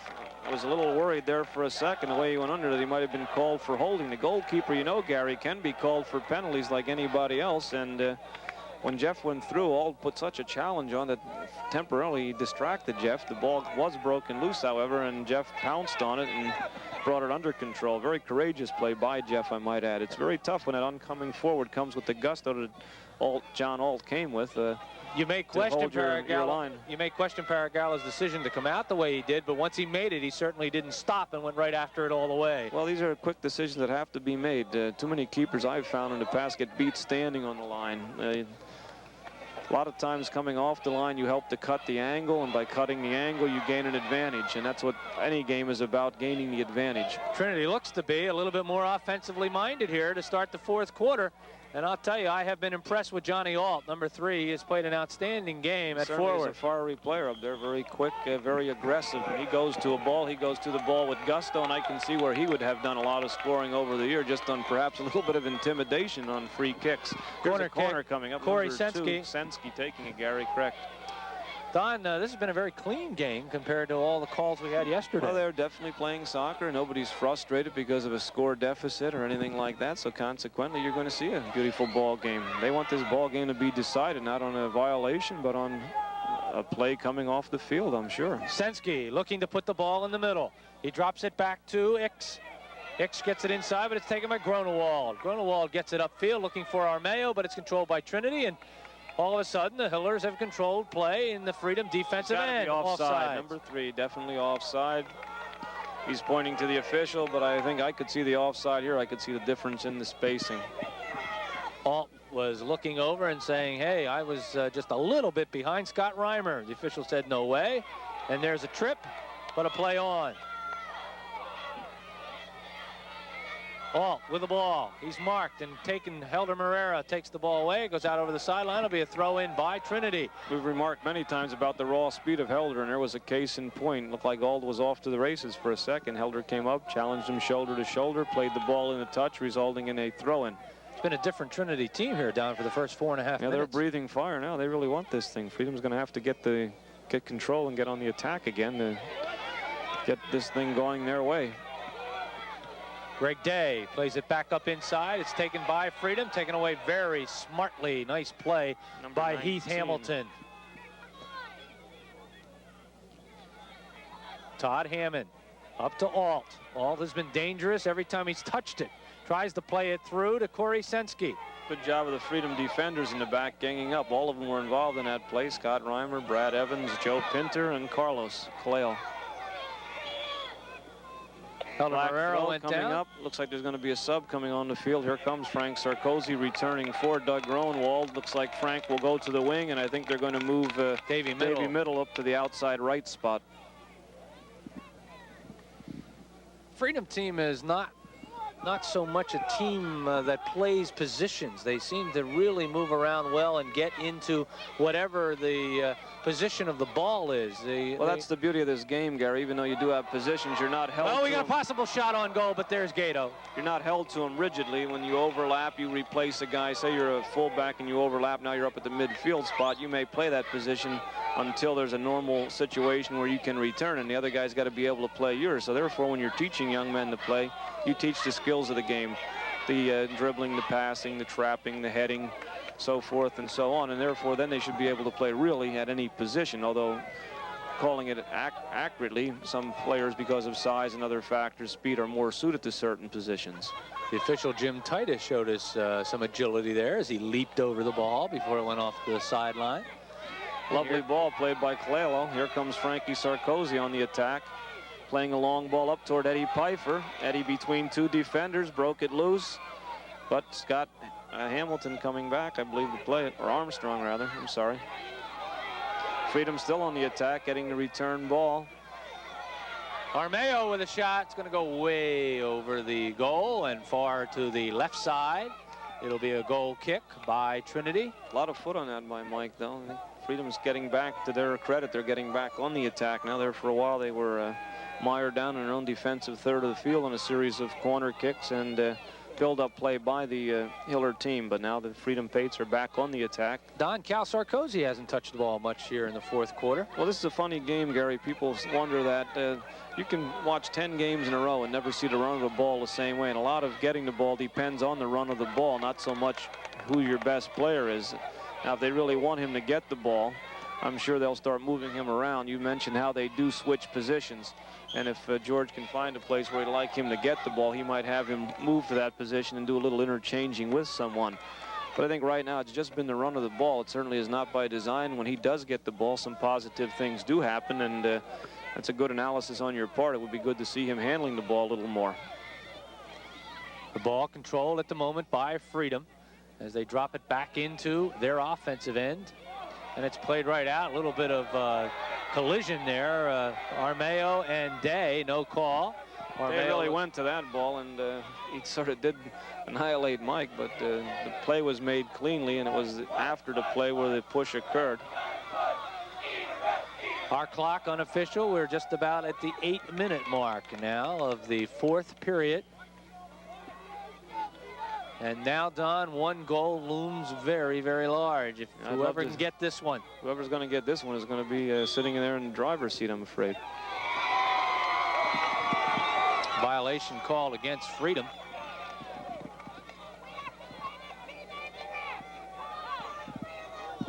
Playing the ball will be Scott Armstrong, the sophomore. But instead, Day comes up and booms it away. We got a pushing violation. Call is obstruction on Black. And I think that was a good call. I think that was a very good call because Dave Middle, in screening the ball, was not in a position to play it, but he definitely kept the white man from coming to the ball, the white-shirted man from coming to the ball. Everybody else, of course, saw it as pushing, but it was not pushing. I saw it as obstruction. I have to agree with the referee in that instance. Well, Don knows more than most, that's for sure. The obstruction rule, if you are playing the ball or playing a ball that you are in position to play, then you can screen it legally, and that was an illegal screen, hence obstruction. Nice play by Cal to get the ball back and say, let's set up again and clear things out. Let's let Jeff Paragallo do that for us. So Jeff will boom it away. Over 9 minutes gone now in the 4th period. We're still tied at 1. We had a goal in the first by Trinity, a goal in the second by Freedom. Alt for Trinity with the goal, Armeo for Freedom. And that is Johnny Alt right there with the curly red hair. Anybody with curly red hair can't be all bad. That's for certain. We will try to have post-game interviews for you down on the field if possible. Here's Kalman with the ball now, one of the few times in this half. Playing a nice ball squarely across to Carlos Caleo. Carlos looking to do something with it. Playing it up to the right wing. Pfeiffer to Pfeiffer in the right wing, and Eddie's ball is over the top and out of play. Eddie, I think, was not shooting for goal, but instead he was trying to play it in. He was looking to center the ball, I'm sure, but his technique wasn't there in that particular instance. It didn't go where he wanted it to go. A little unhappy with himself. Well, he's a critic of himself. There's one young man in the sport he plays it the way it should be played. A lot of intensity, a lot of competitiveness. Frank Sarkozy. This is Cal Sarkozy to Eddie Pfeiffer. Eddie looking to get by. Nice ball. He played by the defender. He pushed it lovely. Centers However, the keeper Gato comes right off there. the line and takes it right away from Helder Marrero.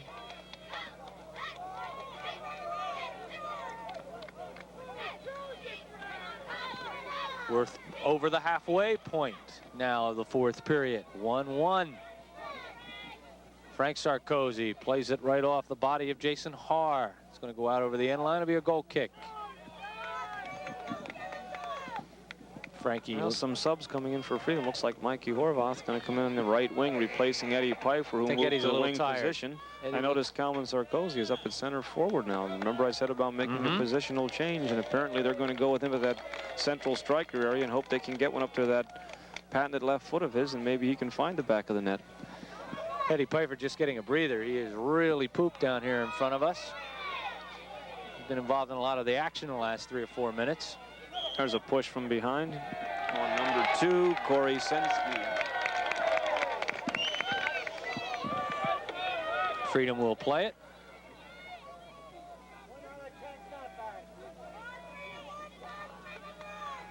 And they do play up.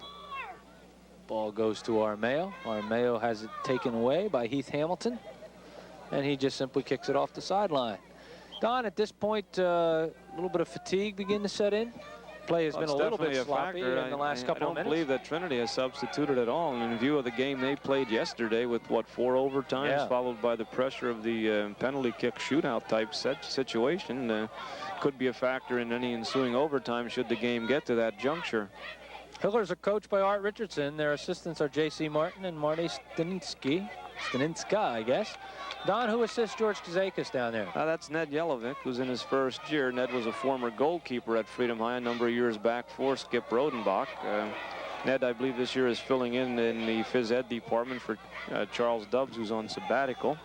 Charlie was the ticket manager at Freedom High School. This year, I'm not sure who has that job, but Charlie's on sabbatical. Ned's in the phys ed position and also an assistant coach. And the other assistant coach is Bob Ace, who has the East Hills Junior High program, which is one very important program to George Kazakis. In fact, it's a job that George held up until this past year when he took the head duties. George was the junior high coach because that program is run in the spring, plus being the Freedom coach. Trip was called against Trinity, played by Cal Sarkozy over to Carlos Coelho. And this is Davey Middle. Middle gets pushed There's aside. Obstruction There's again. Obstruction. Okay, they called a push, but I thought obstruction would have been the better call. Steve Hicks was the culprit. He was caught. The officiating, there's again a little dissent shown to it, but here again, they're very consistent. There were two identical plays called both the same way. Centering, controlled and headed out of there by Corey Sensky. It goes over the sideline, and Freedom will get a throw in from Frank Sarkozy, but first a sub, Doug Gronewald coming back in, and he will replace Dave Middle.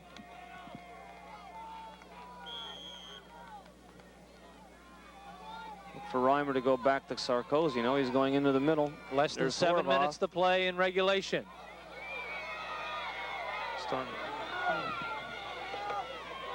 Good play by Corey Sensky. And Frank,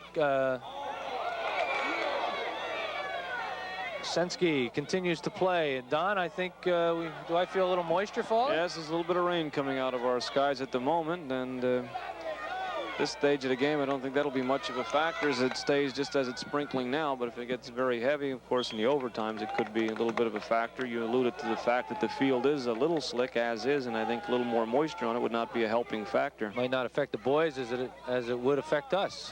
We turn into a couple of drips, and some people think maybe we're that already. I've been accused of doing that.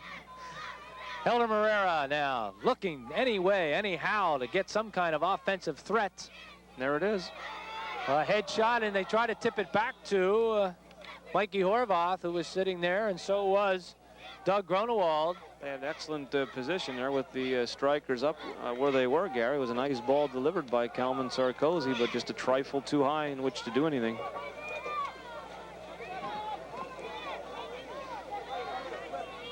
The rain is coming down a little harder, Don, and our stuff here of our score sheets and things are perhaps going to get a little bit wet, so we'll hang in there. We know the names by now, Gary, at least the important ones. Good hustle by Horvath. Gronewald tries to control, but there's Alt.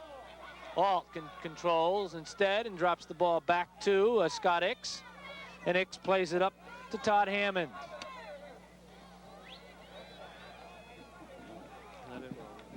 Ball goes over the end line. It'll be a goal kick. By Freedom. For time, Gary. Well, I've got less than 5 minutes to go now in the fourth period. Don, when we go overtime, one thing people don't realize is we play the full overtime, no matter whether you get a goal or not. In fact, we had 3 goals in the overtime period in the consolation game today. That we did. The first 2 fives, Gary, are full. After that, I understand they are sudden death. Okay. It's a little bit different because you don't play by those rules during the season. It's going to be a corner kick by Freedom. After 2 overtimes in regulation, Gary, you would end up with a tie. The time on the clock is not the official time. Corner kick by Very Freedom. big one being taken by Cal Sarkozy Jr. Cal, a little strong. Freedom will at least get there first. Armeo, nice play by Heath Hamilton. Did a very nice job of running through that ball, Gary, and taking the offensive player off it.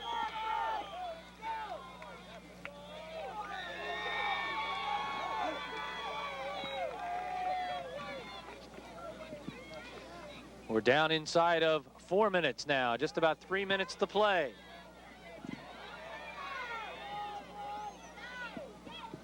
The ball will go out over the end line. It's going to be a goal kick by Freedom. We got a sub coming in. Eddie Pfeiffer back into the lineup, and he will replace Mikey Horvath, the sophomore. And the rain lets up just a little bit, and that's a good sign. 2.5 minutes to play unofficially in regulation.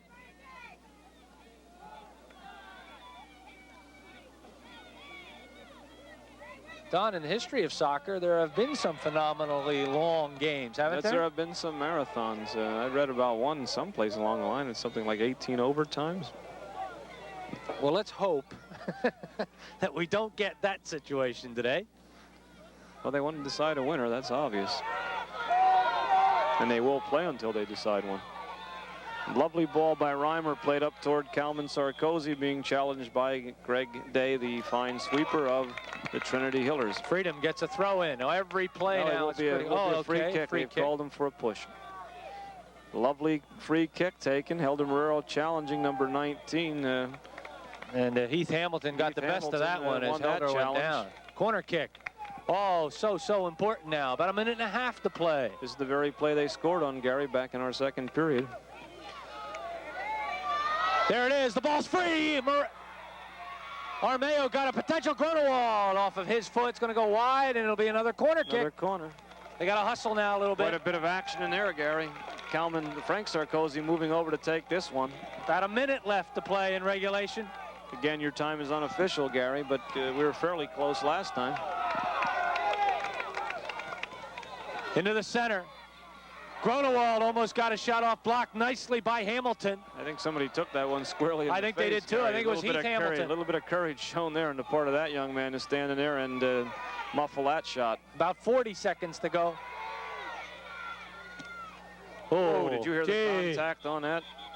That was Cal Sarkozy and Jason Haar.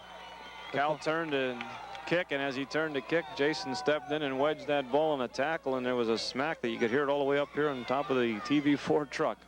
Well, it doesn't look like anybody's going to have enough time now to get another charge together to get any kind of shot off, and we are headed towards overtime. The ball goes off to the side. It'll be a throw in by Trinity. Don, I would have never guessed after those rather quick goals early on in the game that we'd still be tied at 1.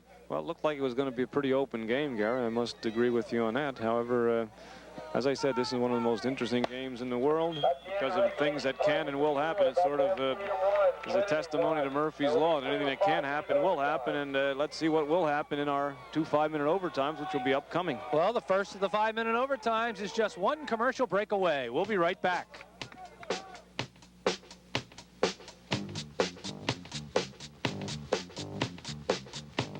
A little bit now about what is going to go on here before we start action. Well, they flipped a coin to see who will kick and who will receive, so to speak.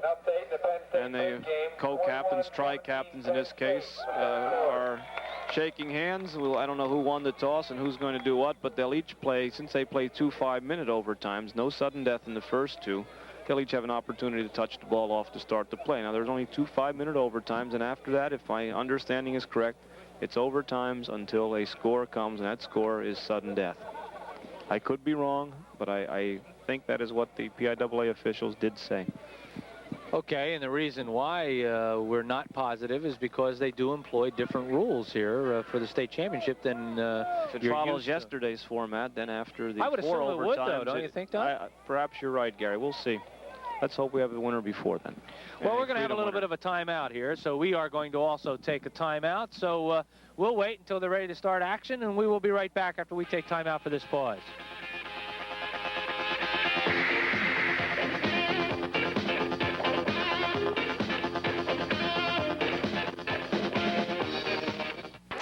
Okay, we are back, and we now have confirmation from the PIAA exactly what's going to happen. There will be 2 5-minute overtime periods, which must be played. So both 5-minute overtimes will be played, and then we will go to sudden death. So there it is. That's exactly what's going to happen. Well, and Freedom got the opening kickoff here for the first overtime. And we did have a jersey switch, Don. Number 7 is now going to be Jason Haar for Trinity. He was wearing number 10 during the entire game, but he decided to switch his jersey. So number 7 is Jason Haar. Nice overhead volley there by Doug Grunewald, trying to find Eddie Pfeiffer. There's Doug coming up with the ball as it returns to him. Frank Sarkozy almost in a position to take the ball, but again, it was cleared away by Armstrong. And boy, Scott Armstrong has done a good job today defending. He's only a sophomore, Gary. It's hard to realize that. This kid's impressive, too. This is Mr. Sensky. Corey Sensky does a good job getting it to Alt. Alt looks for crossing patterns and decides to take it himself. It's kicked out of there by Brad Evans. Dangerous play called that time on Doug Gronewald. I don't know about that call. I have to agree with Coach Kazakis, who shows dissent by waving his hand at the official. I think both boys went to it, and I think we're going to get a yellow card. Danger. Yellow card is going to be called against Gronewald. Well, that's our second yellow card of the day. One against Scott Armstrong at Trinity, and this one against Doug Gronewald of Freedom. And both were showing dissent. So, as I said, these officials are very, very consistent, Gary. Here comes a very important free kick. Freedom building a wall there, and a little trouble in the wall. Number 2 for them. Brian Hammond wants a spot in there, and he pushed somebody in the wall, and the person retaliated. And I think the official would do well to be watching that at the moment. Everybody must be 10 yards from this ball, and as they're ready to kick it, they're claiming that Eddie Pfeiffer is to the immediate right of the ball, is not 10 yards away. Well, the problem is not that, Don. It's between Cal Sarkozy and Corey Sensky, as Cal sort of nudged him in the back, and Corey turned around and elbowed Cal in the stomach. That's going back to that wall that I alluded to just a second ago. Now I think we're ready to play. The wall's built, 4-man wall, make that a 5-man wall being deployed. Over the ball in the feint. Ball played around the wall. Looking to put it in there in the front. It is in the front, but it's cleared out of there. Nice play by a bunch of players by Freedom, particularly Reimer and Evans. Good reaction by Sarkozy Freedom. will get it out of there.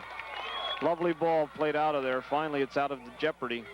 Reimer. This time it's sort of laid there, Gary, inside that big rectangle, and one mistake in there, and it can be in the back of the net. Well, Reimer and Evans were side by side, and they form a wall of their own there. They're two big kids. I like the way that ball was played by the Trinity Hillers. They had 2 guys feint over the ball like they were going to kick, and the third guy played it around the wall, circumvented the wall, and they tried to play it back across the middle. A very lovely play by them. Hey, Don, they belong here, no question about it. They played an outstanding game. As the day's gone on, they've shown me more. There for a while, their skills did not seem to match up to Freedom, but they've given Freedom all they can handle. Alt in a foot race and with Joey Pinner. Joey Pinner doing a nice job playing the ball back, and Joey doesn't like the way he was played from behind by Alt, and he's giving him a few pieces of his mind at the moment.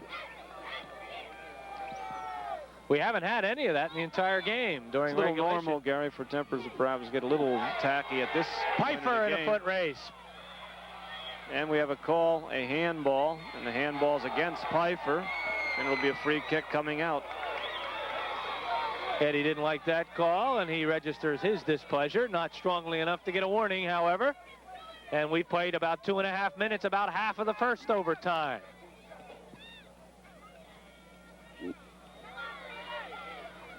Nice ball played by Eddie Pfeiffer back to Cal Sarkozy. Cal looking to play it through to Armeo. Played back nicely by Greg Day doing a very good job of tackling the ball away and playing it safely to his keeper, Greg Gato, excuse me. Sensky tries to throw a little head fake, but going for none of that was Scott Reimer. Sarkozy to Pfeiffer. Headed out of there. Armstrong looking to get it. Armeo looking to do something with it. Pfeiffer just looking for a little error on the part of Gato. He doesn't get it, and Gato will get a goal kick. Nice job done there again by the sweeper back, Greg Day, who just put the sole of the foot on the ball and held it there until the keeper reacted and came and took it from him.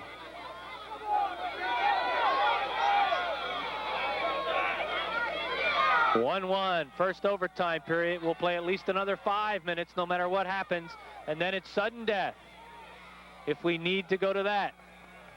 No penalty kicks today to decide a state champion.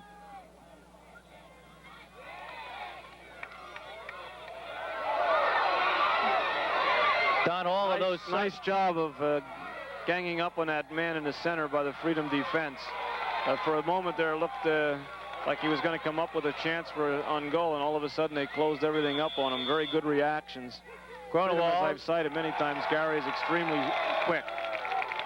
There's a push against Trinity, and it's going to be a free kick for Freedom. It was against Scott Hicks as he was mixing it up a little bit with Dougie Gronewald, and Doug had a few words for Scott Hicks. Doug better be very careful with his words, as long as they're to somebody else and not the officials, because he had that 1 yellow card, and as I remind you, Gary, 2 yellow cards constitutes a red and dismissal from the game, and that we do not want. Played off the head of Frank Sarkozy. Frank went down, but gets right back up. Used to that by now, late in the season, after 24 games. There's a lovely ball by Kalman Sarkozy, a lovely chip into the penalty area, and it's going to be a throw from the deep corner by the Freedom. Let's see who will take it. Looks like Helder Marrero is going to go over to take it. Look for Helder to play it short to somebody. He usually does not throw the ball long, but he's pretty accurate. He'll probably play a short ball to somebody. There it is to Eddie Pfeiffer, back to Helder. Only about 12 seconds, 13 seconds left to go in this period, Don. Eddie Pfeiffer looking to shoot from the corner of the 18, and it's over the top. That's going to do it. At the end of the first 5-minute overtime period, score remains the same. 1 for Trinity, 1 for Freedom. We'll be right back with the second overtime period after this pause.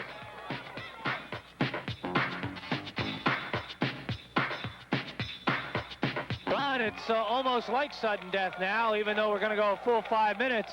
You would have to believe that whoever gets the next goal is going to be a state champion. I would have to concur with that, Gary. The Freedom crowd are coming to life. The Riot Squad just below us has been chanting Freedom, Freedom, and across the way we hear the Trinity team, Trinity rooters doing the same for their booters.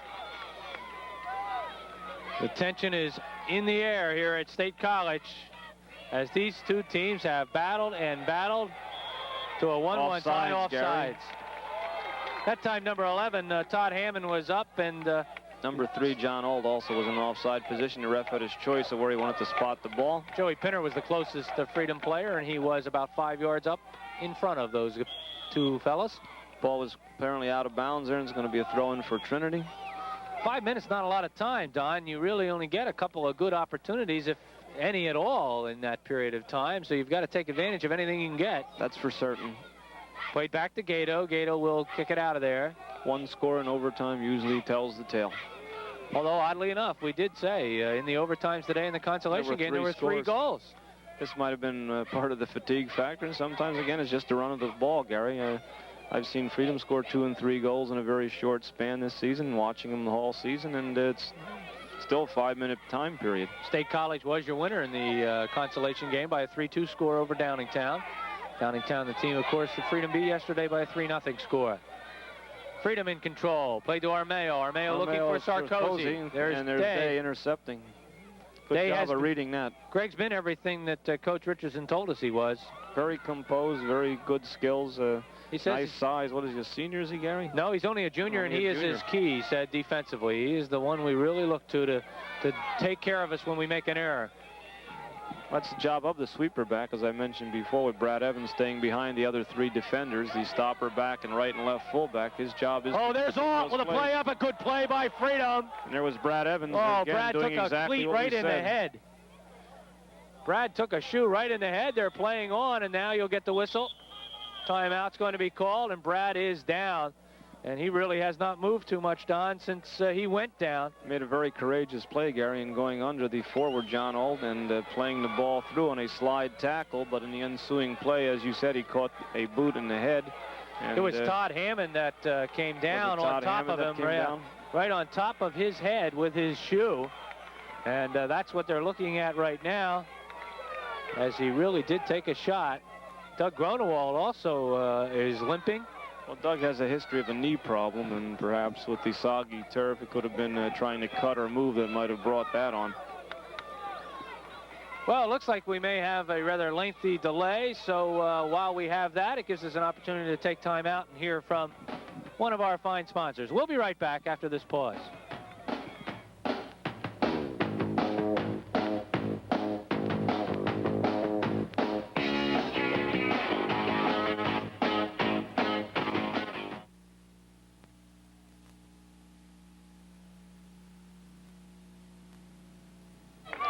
We're back, and we're happy to report that Brad Evans is up and appears to be all right. Don Benner, Davey Middle is going to come in, and they'll make some adjustments in the back. I'm not sure who will play the sweeper spot. I think Scott Reimer will claim that spot. I noticed that Doug Gronewald has moved back to the outside left fullback position where he had played earlier this year, and I think that's the adjustments they made. Middle is up on the midfield line, and they're going with 2 strikers at the moment, that being Mike Armeo and Eddie Pfeiffer. 3 minutes to play in the overtime. And then we go sudden death.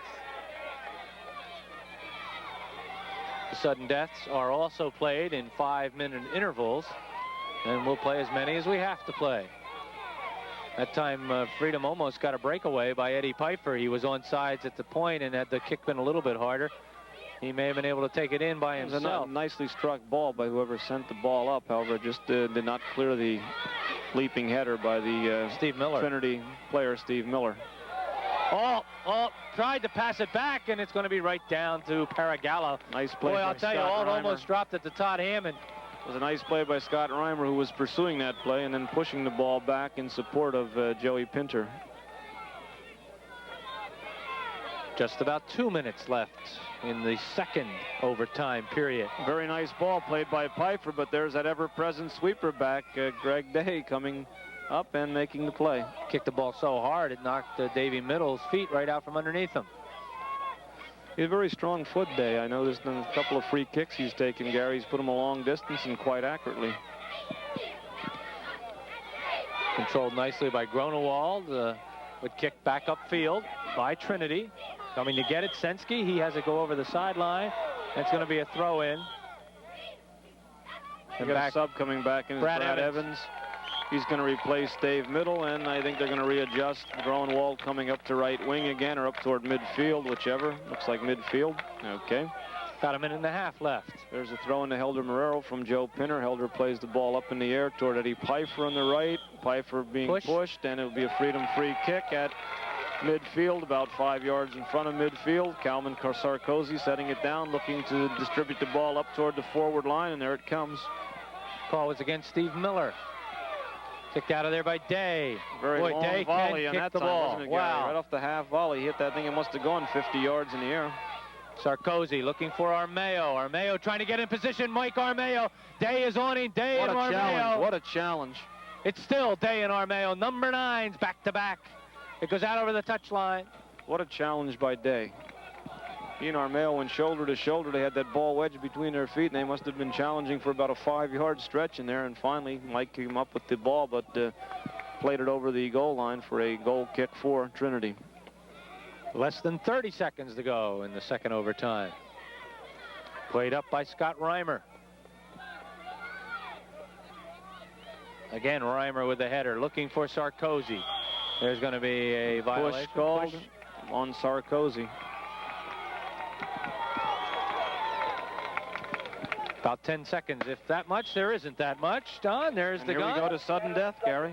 Well, you can't have a much more exciting soccer game. You see the numbers, Freedom 1, Trinity 1, and now it comes down to whoever gets that ball into the back of the net. We'll be right back to find out.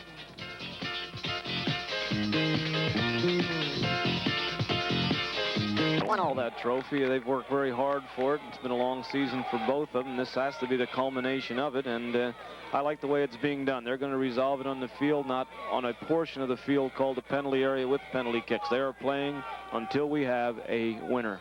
Sad part, however, the other side of that coin is somebody has to lose, and it's going to be tough for either one of these two teams to walk away not being the state champion, because they played very well. In fact, Trinity, I would say, Don, since the start of the fourth quarter, has evidence that they can play offensive soccer too. Yes, they played a very nice game from that juncture on, Gary, and it's been a very even game from that juncture on.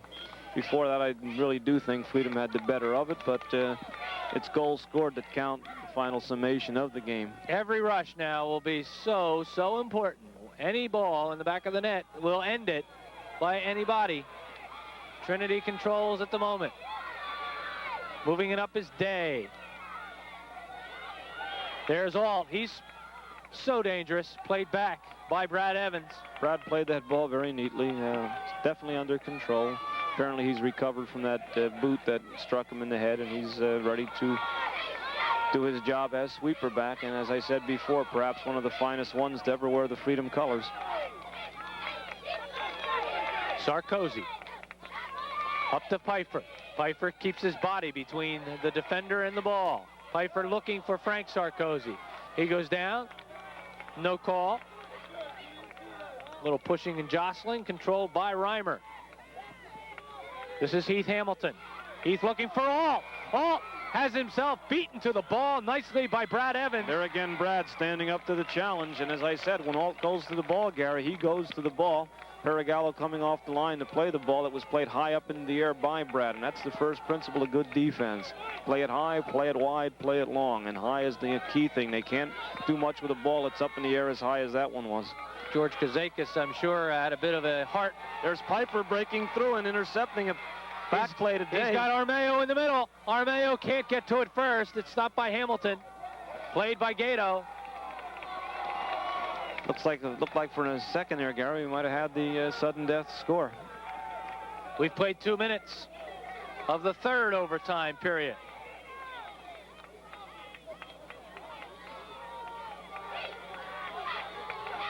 Controlled by Todd Hammond.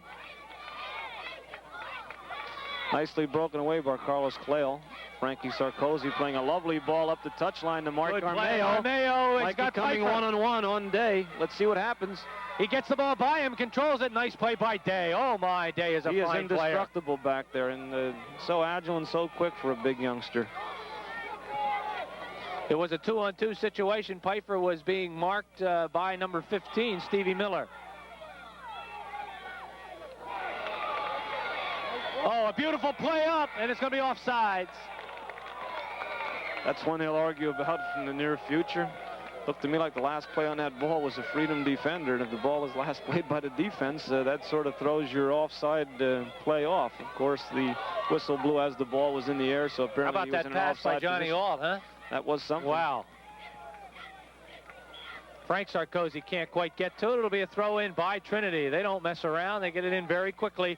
We've got 1 minute and 55 seconds to go. Interesting thing here, Gary, is the pace of the game. Remaining at this pace after a full 80 plus 10 is 90. We're now going on the 95th minute of the game, and nobody shows any sign of letting up. They're still coming with gusto and speed, and I'm sure that fatigue has to be a factor eventually. Cal Sarkozy looking to make something happen. He's going to get a shot off. It's knocked down in front by Heath Hamilton. Kalman back. Sarkozy again. He's going to get another shot. He stops. He sets up. Great play. There's a shot. It's going to be wide. Carlos getting a ball played back off the one of the defenders and taking a shot wide of the goal. How about the play by Jason Haar, too, huh? How about the great play there by Kalman Sarkozy offensively to keep that control of that ball and set up for a shot? Jason Haar was the one that finally came up and got the ball away from him, so he couldn't get that real strong shot off, but Sarkozy controlled it. Wow. Well, to Jason, I think he's one of their underclassmen, too, isn't he? Jason's a senior. He's one of the few. One of the few, one of the four. Centered by Frank Sarkozy. Eddie Pfeiffer. Looking for Doug. Here comes Doug Gronewald overlapping. 50 seconds to go. Gronewald trying to put it in the middle. Looking for somebody. It's played off the head. Pfeiffer nice half volley play there by number 1. That happened Brian Hammond. Lovely play. Played it right on the half volley. Played it in the touch and out of jeopardy. 35 seconds to go. Reimer. Played out of there. Back in by Evans. Ball by Evans. Out to Armeo. Or make that Frankie Sarkozy, and Frankie tripped and could not come up with it. There's Armeo in the middle. Oh, pushed off by number 12. Only Scott about X. 10 seconds, though. Only they about 10 better set it up in a hurry if you're official with your clock, Gary. You're close. The last time you were very close. So 5 seconds. Frankie Calvin knows it. There's the gun.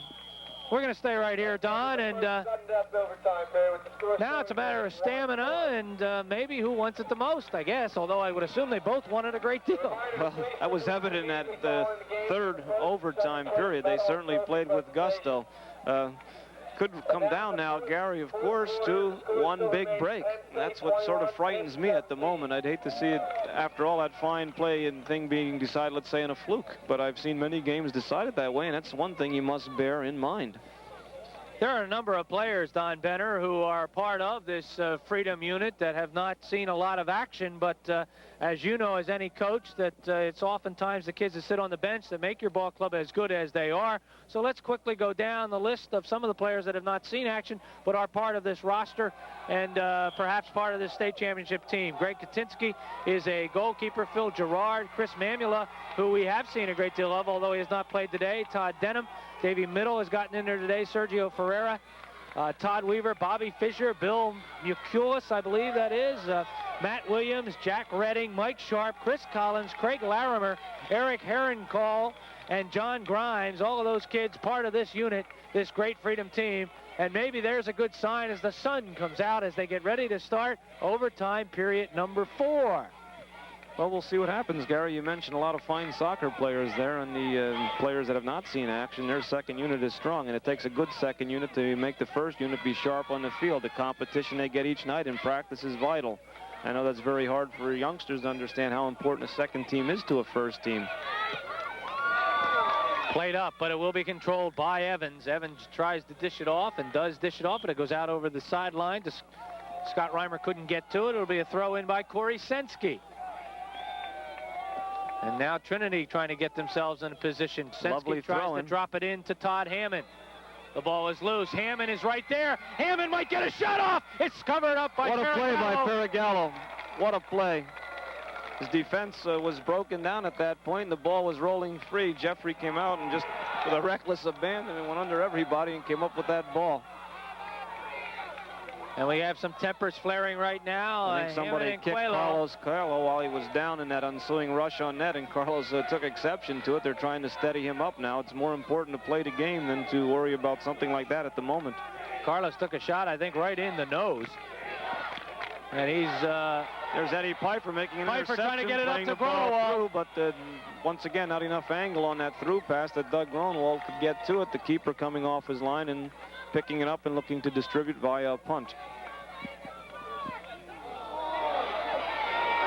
There's a whistle, and it's going to be... we got to be a little bit careful now because Coelho came in that time and threw an elbow against Hammond. And it will be Trinity ball. Day takes it, looking for Sensky. Scott Reimer coming through to break that ball up and send an awful long boot down, which is being challenged by Eddie Pfeiffer and forcing number 15, Steve Miller, to play it in the touch. It'll be a Freedom throw-in. Looks like Helder Marrero is coming up to play it. Freedom was back on defense once the play started, and everybody's coming up now to support the throw-in. 3 minutes. They can make something out of it. 3 minutes to go in the fourth overtime period, although it is sudden death, and the clock will stop, and it'll be all over if anybody gets a goal. There's a shot on goal by Doug Gronewald. The best he could do. He brought the ball down off his chest and hit it on a volley, and was collected by Gato, who's going to clear the ball now. Freedom appears to be playing man-to-man now defensively. As very tight marking, very tight. Dave Middle can't come up with that ball. He tried to go before he had it, Gary. It was Jason Haar collects it. It's off of Middle, and it'll be a throw-in by Trinity. We've got 2 minutes and 15 seconds to go. Hammond tries to get it back to Sensky, and Hammond controls. Hammond's been important. Nice slide tackle by Brad Evans from the central defender position. Hammond has been a real force here in the fourth overtime. He's playing with little gusto, Gary.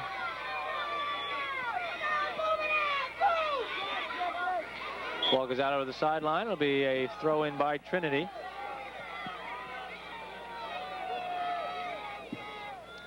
They try to play it up to Alt. Alt plays it right back, and it's going to be another throw-in by Trinity as soon as they get that extra ball off the field.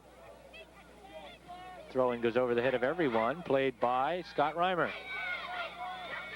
Long clear by Doug Gronewald, looking for Mikey Armeo, who's up challenging, but there's that ever-present Greg Day coming up to destroy the play and play it down toward the Freedom end of the field, where Pinner plays another long ball. Armeo again on the charge, but Gato comes right up, and that ball did not take the nicest of hops, but Gato was right there. There's a real bad spot in the front of that goal, Gary, up around the 18-yard mark that has created some bad bounces in that area. Looks like a free kick coming up for Freedom. Push on White. Kalman Sarkozy quickly taking it, looking for Eddie Pfeiffer. Ball headed by the defender, number 15 in this instance, Steve Miller. 50 seconds to go in this period. We're under a minute, and on the attack now is the Trinity Hillers. Looks like we're looking at 5 overtimes.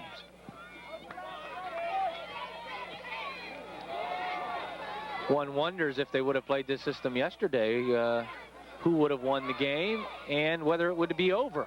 It could still be a problem, Gary, the way that game sounded from people that stayed to watch it. Offsides by number Alt, Johnny Alt. Johnny Alt, number 3, in a clear offside position. Nothing to protest about on that. It'll be a free kick coming out. We should be in the waning seconds. 15 seconds.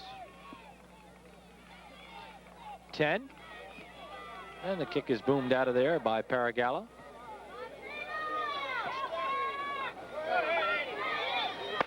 There's the gun. So we are looking at overtime. Number 5, or we're looking at the third sudden death overtime. Exactly, yes.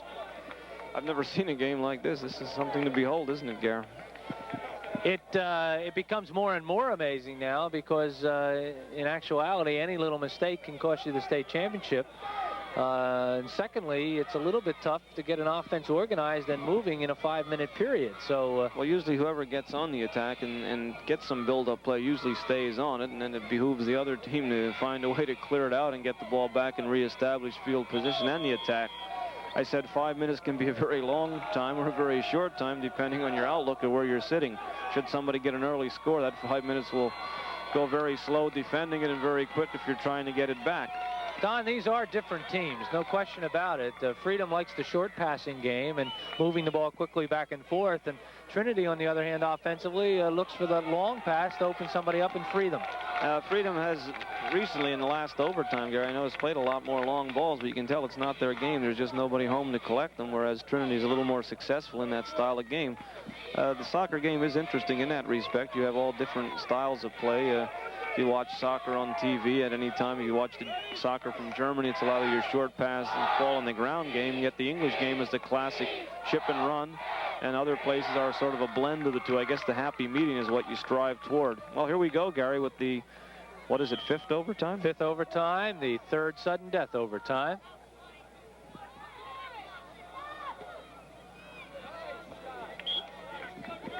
Throw in Freedom, Joe Pinter. It goes off the chest of Helder Morera. Morera does not control, but it comes right back to Cal Sarkozy. Sarkozy is looking for Armeo. Nice Armeo's ball by going to get to it. He blocks and screens off. Scott Armstrong controls. Oh, Armeo again keeping the ball. He tries to center it, and there's Day. Day is everywhere. Chest. Got to have some kind of a call here. Dangerous play being the call on Frank Sarkozy, who was trying to play the ball while on the ground. With Scott Armstrong. Very aggressive youngster, Scott Armstrong, number 20 for a sophomore. He certainly is in there. Of course, that was a fine sophomore he had a collision with in Frank Sarkozy. Yeah, those are two kids, remember their names, because they're going to be heard from, I think, again, and maybe right back here in the state championship game. Well, both teams could conceivably be here again next year. Yeah, Freedom's going to have a big job of shoring up the defense with the personnel they'll be losing, but they certainly have the midfielders and strikers back again. We've played 1 minute and 10 seconds. Ball's going to be played back to Gato. He booms it out of there. It goes to midfield, chased by Helder Morero. Helder doesn't get to it first, but Joey Pinter does. Now it's to Alt. Stamina becoming a big factor in this game now, Gary. I know many times people wonder why coaches work soccer players so hard, why we do so much running and so many of the other things we do. Well, right here's a case in point. Offsides called against Alt and Sensky. Both boys were offsides. That was at the time the ball was played, by the way, because once it got to them, Brad Evans had moved back. Yeah. Yes. So it was a good call by the official. We've played 2 minutes. Played up, chased by Pinter.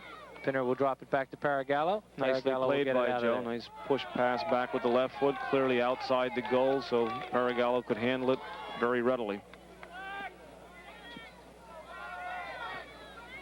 The reason I said that, Gary, sometimes the simplest plays in the world under pressure can break down and cause hardships.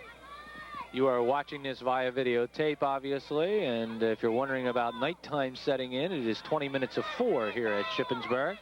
And I would guess, Don, we've got another good hour and 20 minutes of daylight. So. An hour to be on the safe side with excellent light. Beyond that, it could get a little shaky. We're a little bit overcast here today, which could be a slight factor, but should say let's hope it comes to that, but you never can tell. Who expected to be here watching at this juncture? Alt and Pinter, I'll tell you, Alt often finds himself one-on-one. That's what they're trying to do. They're trying to isolate him, Gary. Pinter plays it back to Paragallo. Joey's doing a nice job on him, to Joe's credit. He has really shut him down in this second half. This is Hammond. Hammond guarded by Quello. Nice job by Carlos in breaking that play up. Here's Freedom. Calvin Sarkozy being tripped by number 12, Scott Ick. Scott coming up the challenge and then reaching across, took Kalman's legs out from under him. Shot is boomed up. Gato waiting for it. Eddie Piper says, how do you do? And Gato booms it out of there. We've played over 3.5 minutes of this 5th overtime period. It's going to go over to the sideline, and it is not stopped as Gronewald tried to make the play. It'll be a throw in by Trinity. Throwing it in will be Miller.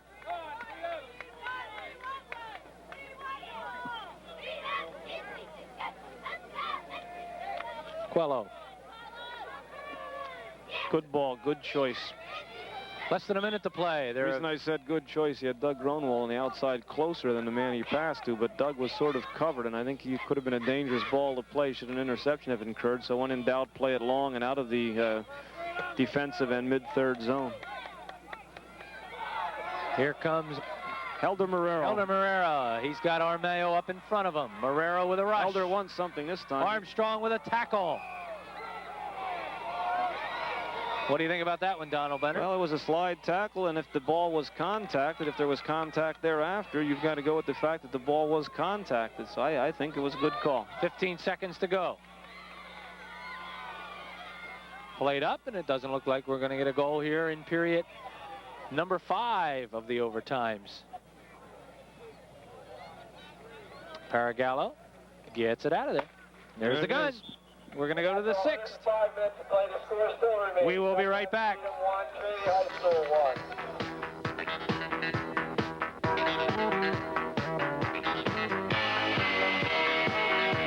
5 minutes of play, we could decide a state champion.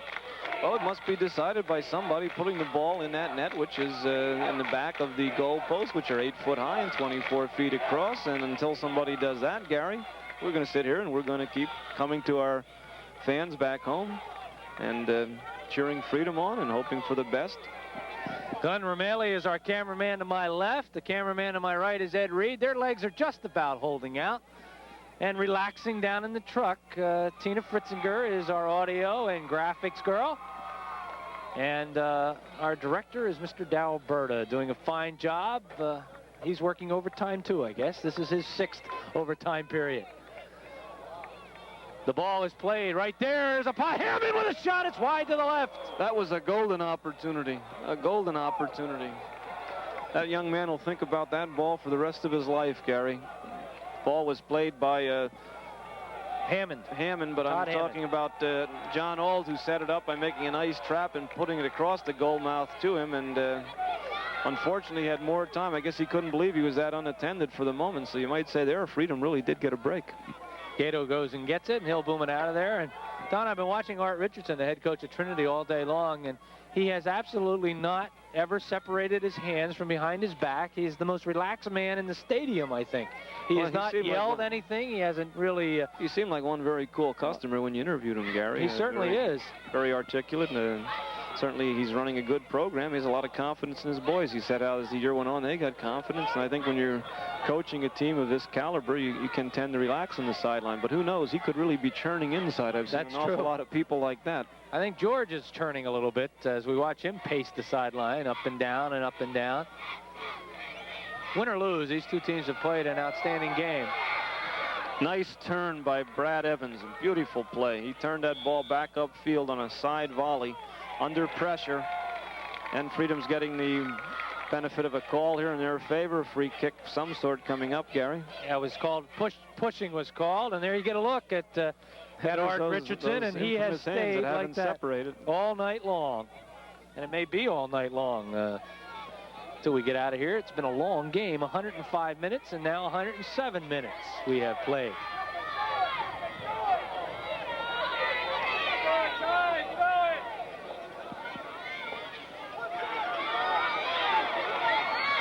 There's Brad Evans coming up from the sweeper back position, coming through in a carry, pushing the ball up toward Doug Gronewald in the right wing. Doug centering the ball. There's Armeo trying to get a headshot, and it's over the goal line. Looks like a goal kick coming out for the Trinity Hillers. On Andy Wagner coming into the game now. Let's see who he replaces.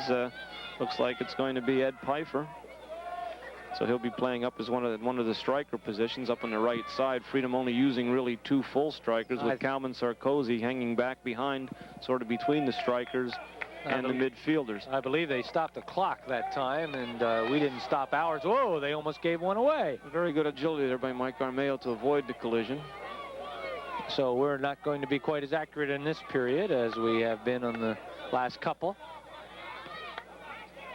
We would assume that there is about 2 minutes left to play. That's going to be a trip by Reimer. Reimer coming up in his haste to try to dispossess the ball and gain the challenge. He slid under and took Sensky down. Ball set up nicely for Day. Day tries to get it up. Alt's going to control it. Alt lets it up for Hammond. And there's played nicely by Kaleo. Quickly reacting to that perilous situation and playing the ball over the goal line, but it will constitute a corner kick. Sensky going to take this corner kick, number 2. Quickly, Brad Evans is trying to clean out his cleats. There is a little stick over there that Jeff Paragallo takes to the net with him, and he handed it to Evans. Here's the corner kick. Paragallo off his line and does a nice job of going over people. He destroyed the ball out. He just destroyed Alt. Well, Alt's a very courageous player, as I cited before, Gary. He definitely was busting to that ball, and Paragallo was quick coming off the line, quick and courageous, and they were on a collision course, and Jeff did what the goalkeeper has to do. Here's Mike Armeo making a run. Let's see if he can beat number 15, and he did. That was a great play by Brad Evans to get the ball right in that position for Armeo. Beautiful he tries to center for Sarkozy. There's Andy Wagner. Sarkozy with a possible shot. He can't get on it. Let's see what we have here, Gary. Looks like a goal kick coming out. We got a sub coming in. Coming in. Frank Sarkozy coming off. Don, you have to wonder how long Mike Armeo can continue to cover all the turf he's covered today. Well, some of the runs they have made have been phenomenal for this juncture of the game. That was about a, 35, 40-yard sprint to come up with the ball, and then some play thereafter. But these young men are very fit, Gary. Their fitness level is very high on both teams. Like I said, the pace is still being played. That is like it was being played in regulation. There's the end of the overtime. Don't have to guess at the time. There's the end of sudden death overtime number 4 and 6th overtime overall. And we are going to stay right here and reset our clock and get ready to start overtime number 6. Nobody's gone home, Don. Nobody has gone home at all. Anybody I see go home, I'm going to use their name over TV, and it won't be in a very nice gesture. The temperature has dropped about 15 degrees since we first sat down today to do this one. But everybody's sticking around trying to see who's going to win it. I notice the Downingtown team is still here, and the State College team is still here.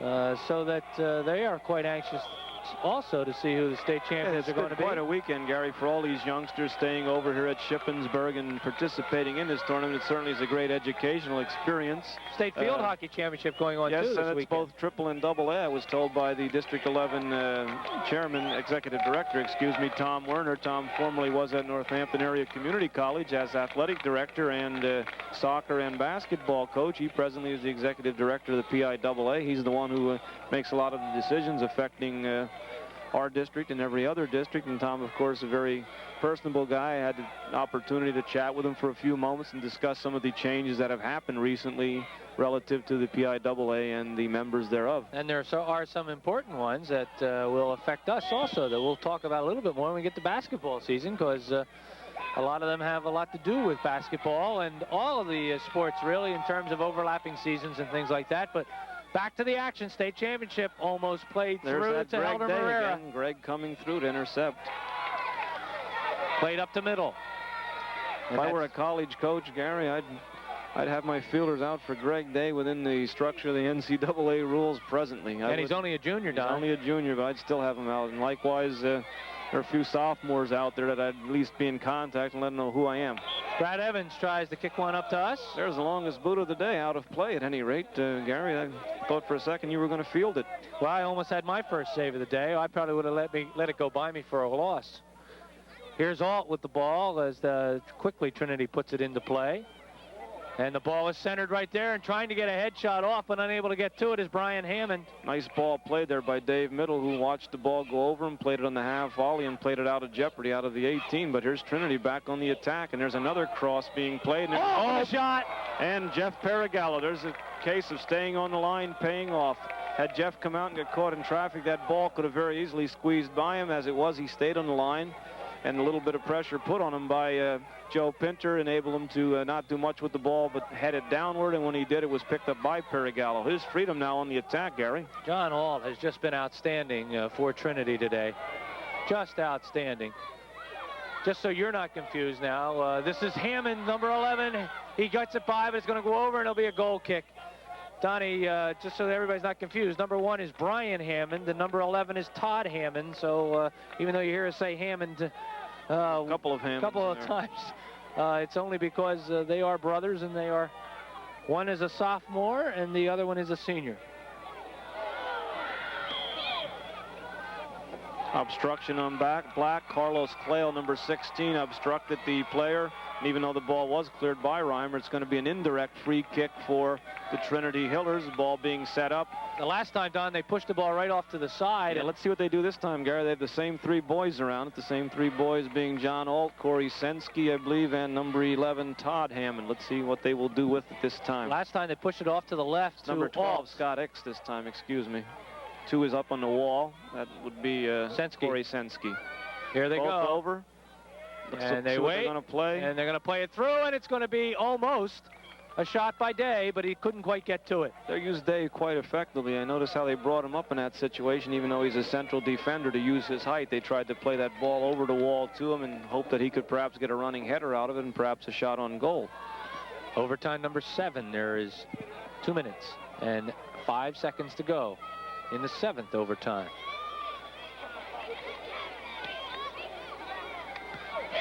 Don, I'll make you a deal. When this game finally ends, I won't talk to you on the way home if you don't talk to me. Well, we have to settle all the affairs of state. I mean, we started some new thing, and another shot on goal by number 11. In that case, it's Todd Hammond, the younger of the 2 Hammond. No, the older of the 2 Hammond brothers, the senior forward.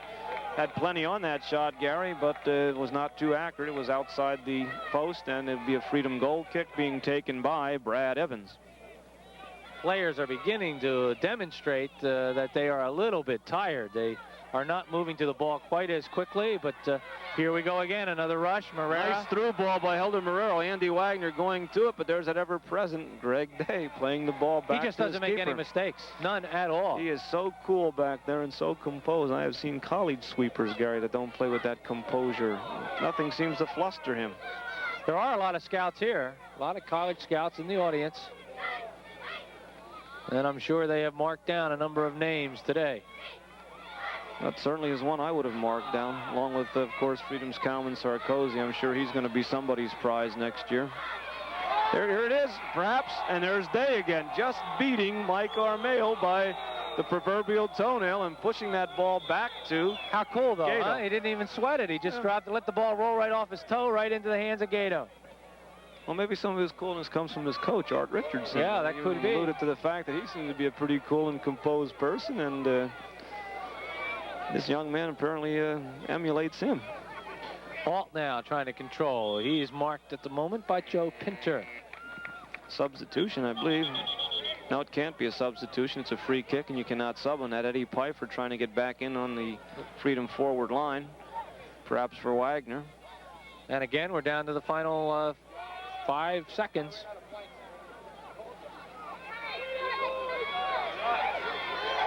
There's the gun. Well, that's the end of 7 overtime periods. We're going to stay right here. We don't have to tell you what the score is. It's been that way since the 2nd period. Well, our last goal seemed like a long, long time ago, Don. It was 4 minutes. Was it in this century, Gary? 4 minutes and 42 seconds of the 2nd period was our last goal. And we have played lots and lots of soccer since then. We have now played 30 minutes of overtime periods, 20 minutes of 4th period, that's 50, 20 minutes of a 3rd period, that's 70. We've played about 15 minutes of the 2nd period without a goal. So 85 minutes we've now gone without a goal. the goals that we do have in the game. John Alt got the first one. I'm just reminding you because it's been so long ago. At the 16-minute and 15-second mark of the first period, Alt got it on an assist from Corey Sensky. He was free all by himself. A long pass up got to him, and he simply dropped it past Jeff Paragallo. The tying goal came at the 4:42 mark of the second period. Freedom's Mike Armeo got a header on a corner kick by Cal Sarkozy, and it has been 1-1 for a long, long time. Players back out on the field. I'm looking down below, and I see one of our local journalists, Lou Petrucci of the Globe Times. I think he's running out of pad down here for things to write down. Hope he doesn't have a deadline. Well, if he does, I think he's a little out of luck at this juncture. The big hand goes up as the Pates move out onto the field. The 8th overtime, and Don, we have no way of knowing because we don't have a record book with us, but I'm wondering whether this may be the longest state championship game in history. I wouldn't want to take a stab at that one, Gary, without knowing. I don't like to give erroneous information. I would like to say it's right up I there do it with all them. the time. I don't know. I never let that stand in my way. Here we go. Hammond. Guess we never let the truth stand in the way of our opinions. That's right. I never let facts enter into it. It'll be thrown in. Joey Pinner gets it up too, but it's controlled at midfield by Trinity. Brian Hammond is number 1. Pinner will throw it in.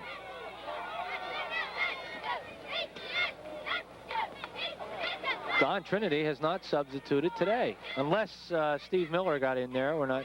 Well, Steve Miller did get in there. We're sure of that. I thought it was a shirt change. It was just a shirt change, so they haven't subbed anyone. And after the ordeal they were through yesterday and everything, it's amazing. It's a testimonial to the stamina of these young men. Too many times we knock the youth of America because of their fitness level. Well, I'd like to see anybody of any country come out and play for the amount of minutes they've played. And there have been a number of Freedom players that have been out there the entire game. Oh, they sure has. The back line of defense has been out there. Joey Pinter, Carlos Caleo, Brad Evans, except for the 3 Finnerlud when he took that shot in the head off the boot of the 1 forward. Reimer's been out there the whole time. I think Kalman Sarkozy's been out there the whole time. There's Kalman on the left. He's got a shot. It's blocked out of there and by it'll be a Hamilton. Corner kick. That's the foot they got to stop. When he gets that lethal left to his setup, anything could happen. That wasn't a very bad shot for him. That was only about 30, 32 yards out. Let's see what he'll do with the corner kick now, Gary. I think he might have waited a split second too long. Perhaps he did. Maybe he sort of took too much time setting up. There's a beauty, but it's played right out of there nicely by Jason Haar. Corey Sensky playing it. Of course, there's nobody up. Everybody was back helping on the corner kick. It'll go into touch, and Brad Evans will play throw-in. Or excuse me, Brad Evans played it with his feet. I couldn't see. We have the PIAA lean-to down there below us, Gary, and I couldn't see what was happening. I assumed he was going to let it go out. Freedom now has the ball around the Trinity goal, and it's kicked out of there, and it will be played by Pinter and Alt. Pinner lets it go out, and Pinner pushes Alt. Well, he was a little, Pinner was a little unhappy. Alt the ball was clearly over the line. He kicked it into Pinner, and Pinner, of course, wanted to grab the ball at that time and pick it up and take a throw-in, and there was a little verbal exchange followed by a series of push. As I said, the tempers will flare. I mean, they've been out there for, what, 115 minutes, Gary? 115 plus, because we played 2 minutes and 35 seconds of this overtime. So consequently, it's not unusual for nerves to be a little frayed. Mine are a little frayed. And I haven't pushed you once today. And there's plenty of room in the front seat of the car, although we will be taking a passenger along on the way home. Hey, we're going to pick your son up today. Yes, huh? He's up here with his fraternity up to Gettysburg. He got a lift over from Gettysburg, but couldn't get one back, so he's going to go home with us, and I guess we'll have to take him back to East Stroudsburg University tomorrow sometime. Frank Sarkozy bearing down on Gato, but Gato very calmly comes over and smothers the ball.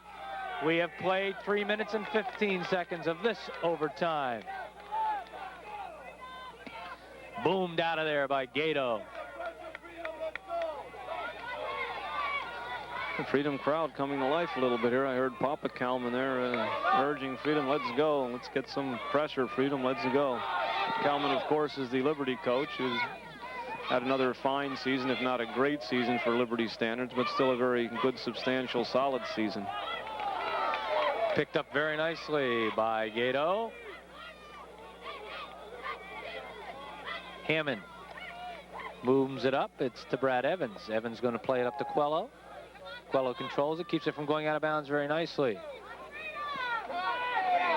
What a lovely ball delivered there by Brad Evans, coming up from his sweeper spot, going between one offensive and defensive player and clearing the ball out. There's a push. There's a push by Scott Reimer. Corey Sensky did a nice job of screening him off, and the only way that Scott could get through to play the ball was to push off, which he did, and the referee was right on the play calling it. Here comes Day to take it. 35 seconds to go. Right up to Paragallo. There's Alt saying hello. Another nice headshot. The Page did a nice job on that free kick, Gary, putting it right up to a white player up on their line, and head ball ensued. Here's Pfeiffer with a chance, moving up to the right, looking to play the ball. Here comes Frank Sarkozy playing his back pass. Frank looking to push it back through to Eddie. Eddie with the ball. Pushed out on the sideline. It'll be a throw in by Freedom. Middle going to get it. There's less than 10 seconds. In fact, there's 5, 4. There it is. That's the end of the 8th overtime period. We will be back after this pause.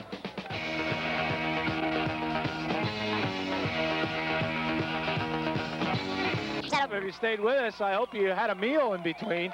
You're going to be awfully hungry if you sat down with us at 8 o'clock. And I don't know what time it is at your house, but right here it's 4:05, Donnie Benner. We started at 1:30. We started at 1:30. It's been a long soccer game.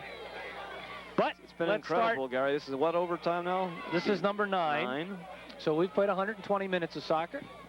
It's still 1-1, obviously. That's 2 hours of playing time. That's a lot of sprints and a lot of physical exertion.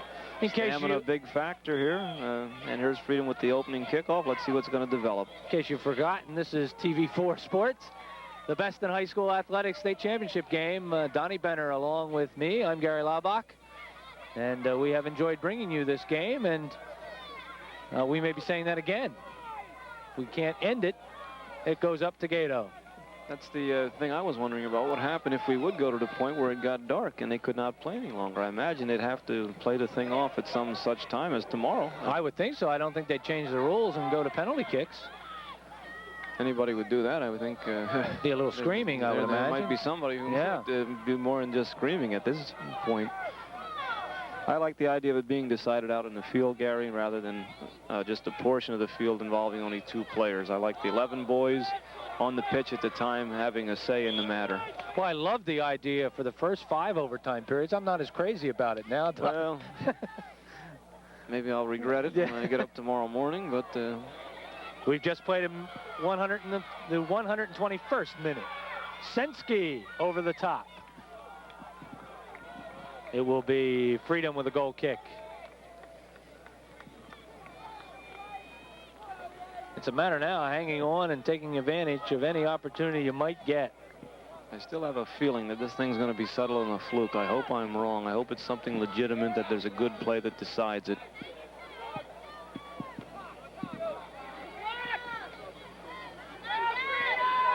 Joey Pinner trying to control. Alt does. Alt tries to play it up, but nobody home.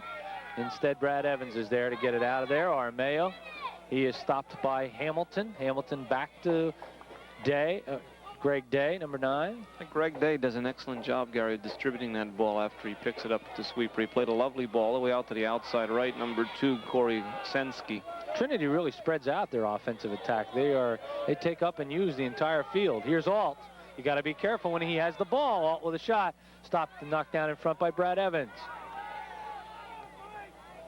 Ball played over. Here comes Gronewald. Gronewald has Armeo to his left. Gronewald taken off the ball very nicely by Steve Miller.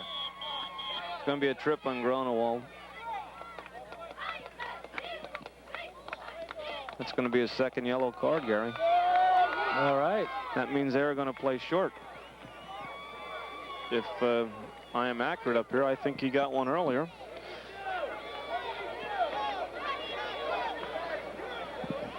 I believe he did too, and that's what's going to happen now. And that the sit-in official is out to talk to. Is it Mr. Mitchell, the official there? No, that's Mike Adams. Mike Adams is the sit-in official. The official that you're talking about, Don, who gave the card, is Lou Mitchell. That's who I meant. And now there's going to be a discussion with Jim Titus, and you may be right. Grunewald may go. The discussion has to be centering around, Gary. He's got a red card, and unfortunately he is going, and I told you how important these cards can be. At about the 2-minute and 30-second mark of the 8th overtime, make it the 9th overtime period, Doug Grunewald will sit down, and Donnie, they're going to play one man short. They're going to play with 10, and this certainly is a stiff penalty, but that is the rule.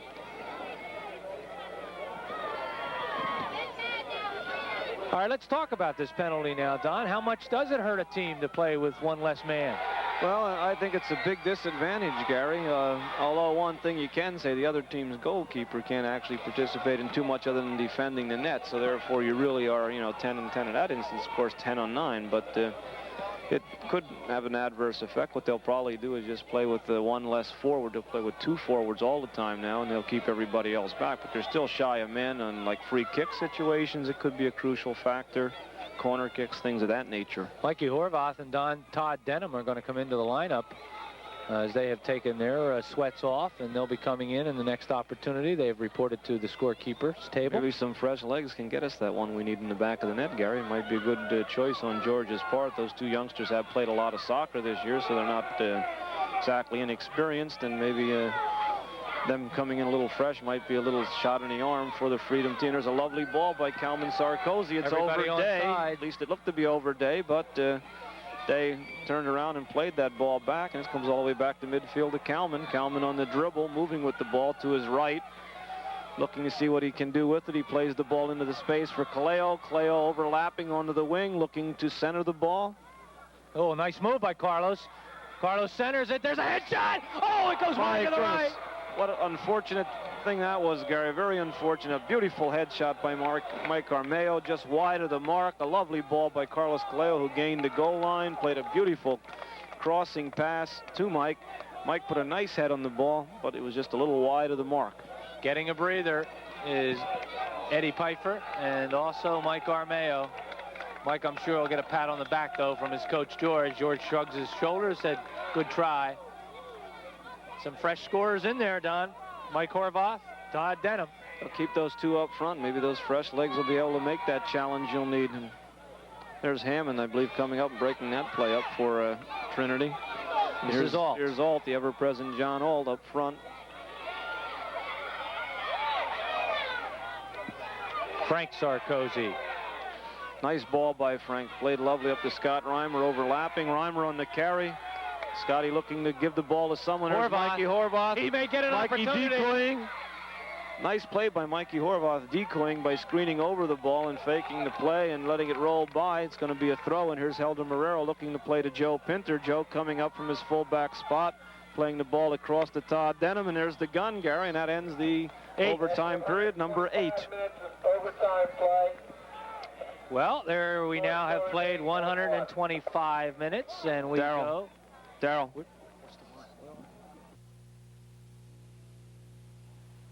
We're going off the air, but I think our tape ran out. Well, that would that's be understandable appropriate at this time. We're starting to run out of light a little bit, too. Gary, what time do you have on your watch at this point of the game? Let me start the overtime first, then we'll check it out.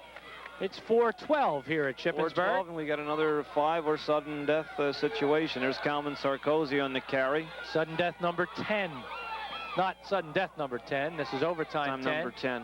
Sudden death number 8. Call was black. And it's black again on a throw-in. Here comes Scott Reimer advancing it up the sideline.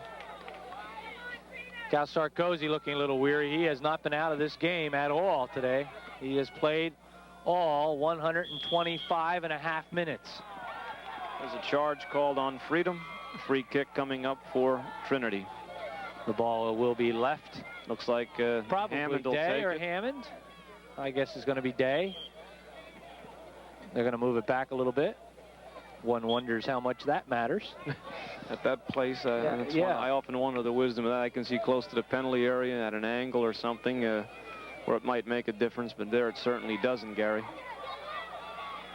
Nice tackle by Scott Reimer on a split tackle, sliding under. And out over the end line. That was the best he could do with the ball he was given, and it's going to be a goal kick for Freedom High School. Brad Evans appears to be the one that will be taking it, Gary. The ball will be put into play by him. Brad has only been out for a short period of time. When he had his head stepped on, that was about a 2-minute stint, so he's been in the rest of the time. Freedom has changed their forwards and midfielders to a degree, but their back line of defense has been in. There's a charge called on White after Kalman had cleared the ball. The player came into him, and it was a foul after the play, so to speak, but it was called as a charge. And they also, the official waited, did Jim Titus, to see who was going to control the kick. And when it was controlled by Trinity, he blew the whistle. Joey Pinner playing a nice ball up the line on a slide tackle of the ball. And Mike Horvath. Mikey Horvath playing it across. There's Middle in the middle. Trying to go right back to Horvath, and Gato goes right over and picks the ball up. We may not have post-game interviews because we may not have enough light to do it. That's if we ever have a post-game.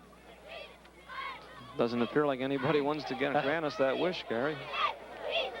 Nice ball by Todd Denham. Nice skills to bring it down, being challenged by number 20. Denham has it sit there for him. Good hustle by Armstrong. Middle almost got to it. Coming back to cover up, however, was Heath Hamilton. Armstrong again doing a real nice job. He had a real tough man to mark today in Mike Armeon, except for the goal he scored in a corner kick where he might not have been Scott Armstrong's mark. He's done an excellent job of shutting him down. That's not easy, as you have seen over the playoffs. I think Mike has scored in about every playoff game, if I'm not mistaken, except the 1-0 win of over Upper Merion, the game in which Doug Gronwald scored the game winner. Middle brings it down, gets it over to Cal Sarkozy. Cal's going to move it up. He looks over the whole field. Looking to get it back to Middle. He can't do that. It's going to be a throw in by Freedom. Cal will take it. We have about 1 minute and 40 seconds to go in overtime number 10.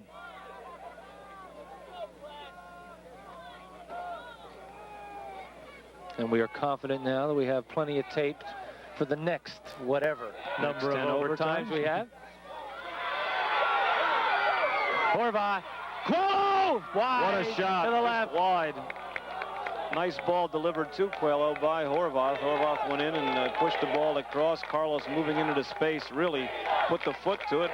And I think had that have been on the mark, Gary, that could have been game time. I think so, too, because Gato, had he tried to move to his right, I think he was slipping and falling. He was handcuffed by that ball. That certainly had a lot on it. This has been an all-Freedom overtime period. The ball has only been to our left. Here comes Pinter. Pinter gets it. It's loose. It's kicked out of there beautifully by Armstrong. Scott Armstrong, the sophomore defender, coming to the aid of his goalkeeper, who was out of the play on a ball that was sent across by the overlapping Joe Pinter. I'll tell you, standing right there was Todd Denham. He would have put it in. No doubt about that one going in the back of the net, Gary. It's been all Freedom here. They continue to put the pressure on. Ball played back Picked up by Craig Gato. Day. Gato picks it up. He'll distribute. I'll tell you that one, Forrest R. Richardson uncrossed his arms. That must have really been a close one. Art has hands at his side at the moment. Well done by Brad Evans, stepping in to break the play up. Joe Pinter bringing it down off his chest, trying to play it up to Mike Horvath. That's going to do it, Don. That's going to be the end of overtime number 10. We'll stay right here. We are not going to go away, and we have now played 130 minutes of soccer, and we have yet to crown a champion. We want to remind you that high school basketball is coming up very, very shortly, as we will open up with a girls basketball game, and I believe the participants are Central Catholic, and if somebody can help me out, that first basketball game, Central Catholic versus... That's what I like. When you turn to your crew for help, and they all go.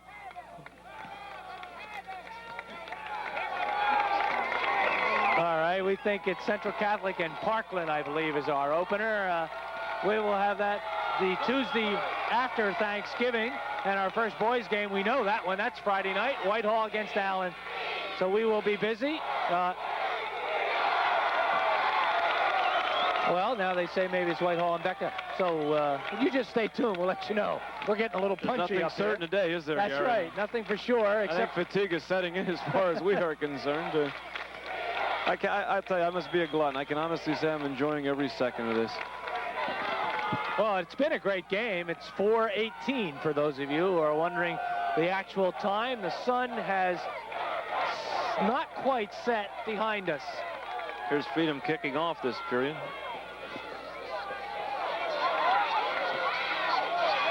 And we have been made aware of the fact that this now is the longest game in state championship history. This is overtime number 11. Well, we've been a part of history today. There's a shot that goes off of the head of Brad Evans. It'll be a corner kick. Going over to get it is Alt. Number 12 made that play happen. That's midfielder Scott Hicks, who took a very strong shot on goal. A lot of velocity on it, and Brad could not get out of the way and didn't want to get out of the way for that matter, and resulted in this corner kick. Ball is centered. It's going to be played out of there. Nicely played by Mikey Horvath, coming to the ball, trapping with the sole of his foot, pushing it ahead. There's Todd Denham challenging, and number 20, Armstrong. And it's going to be an offside call as Freedom had moved up. Apparently a couple of the offensive players, number 11, Todd Hammond, and also number 3, John Alt, had not come back with the play, and they were in an offside position. We've played a minute. So that's the 131st minute. Nice ball played by Mikey Horvath, but looks like Day will play it right back to the keeper. Todd Denham making a run in vain, trying to get in the path of the ball, and he was a little bit too late. But Denham is really hustling out there. Of course, Todd hasn't played the number of minutes as these other players, and he is really up front, and he is really giving it 1,000%, Gary. The ball now is in Trinity territory, played up to Sensky. Sensky has Alt to his left. It's going to be knocked out. Corner kick by Trinity. Very fortunate to come up with a corner kick. Had he beaten Joe Pinter, I didn't see anybody in the immediate area that could have helped on that particular play, Gary. Joey had him head on, and with a slide tackle, split tackle, was able to play the ball away. But here's the ensuing corner kick being taken by John Alt. 3 minutes left. There's Day. Day controlling a shot over top.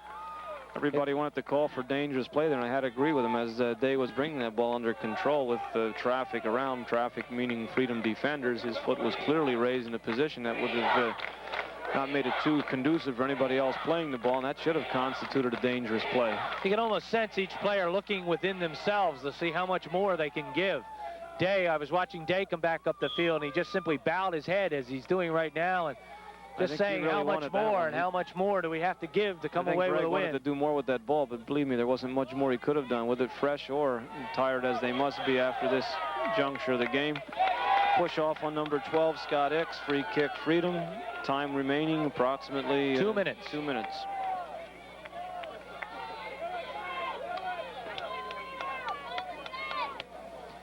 Cal Sarkozy will take it. He gets it up to Pinter. Pinter has it lost. Picked up by Hicks. Hicks to Alt. Alt looking and doing a nice job and just getting off of the left hip of Jason Haar. But Alt controls. Alt continues to control. There's a play on, Gary. Oh, nice play by Alt. I have noticed in the last 2 periods that the play is slowing down, except for the fresh legs that I alluded to in the form of Mikey Horvath and Todd Denham. I'm talking both ways. They just are not moving like they had been. In that particular play there, even though he was moving with the ball, he certainly was not sprint dribbling. He was sort of just about half speed looking for something to open up. Frank Sarkozy's coming back in. Eddie Piper's been down for a while. Mike Armeo's been down for a while. I think they'll probably be back in shortly. Morera can't handle it. Got some subs coming in, as you mentioned, Gary, and here they are. Middle will leave. Sarkozy will come in.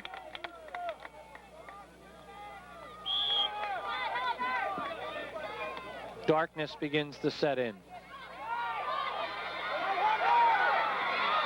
Played by Day. Less than a minute to play in overtime number 11.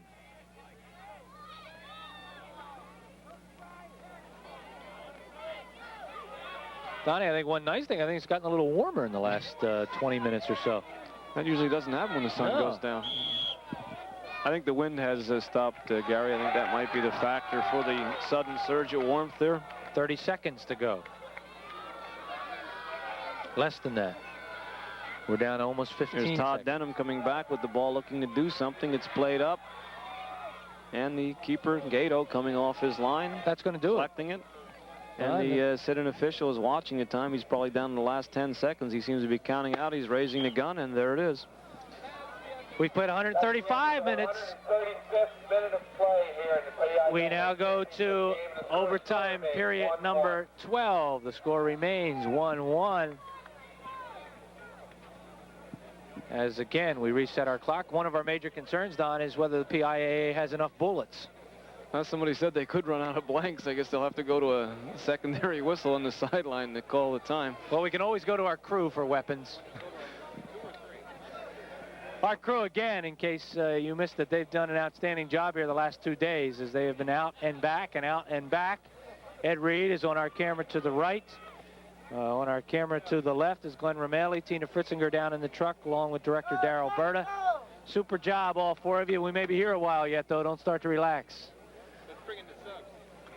Donnie, we're going to need about a week and a half off before we go back to basketball season. I know you're coaching over at Saucon Valley with the junior varsity, so you're going to have to start yelling again as of Monday. So well, I'm going to rest a little. I never yell, Gary. I get results in other ways. I do my, well, I don't yell, I should say. I don't yell on Tuesdays and Fridays, except at the half times. I usually do my yelling Mondays, Wednesdays, and Thursdays, and try to get their heads straight as to what we want. I think this year's going to be an interesting year over at Saucon Valley. Coach Maychick has a fine varsity contingent. Some boys I had 2 years ago as freshmen and sophomores.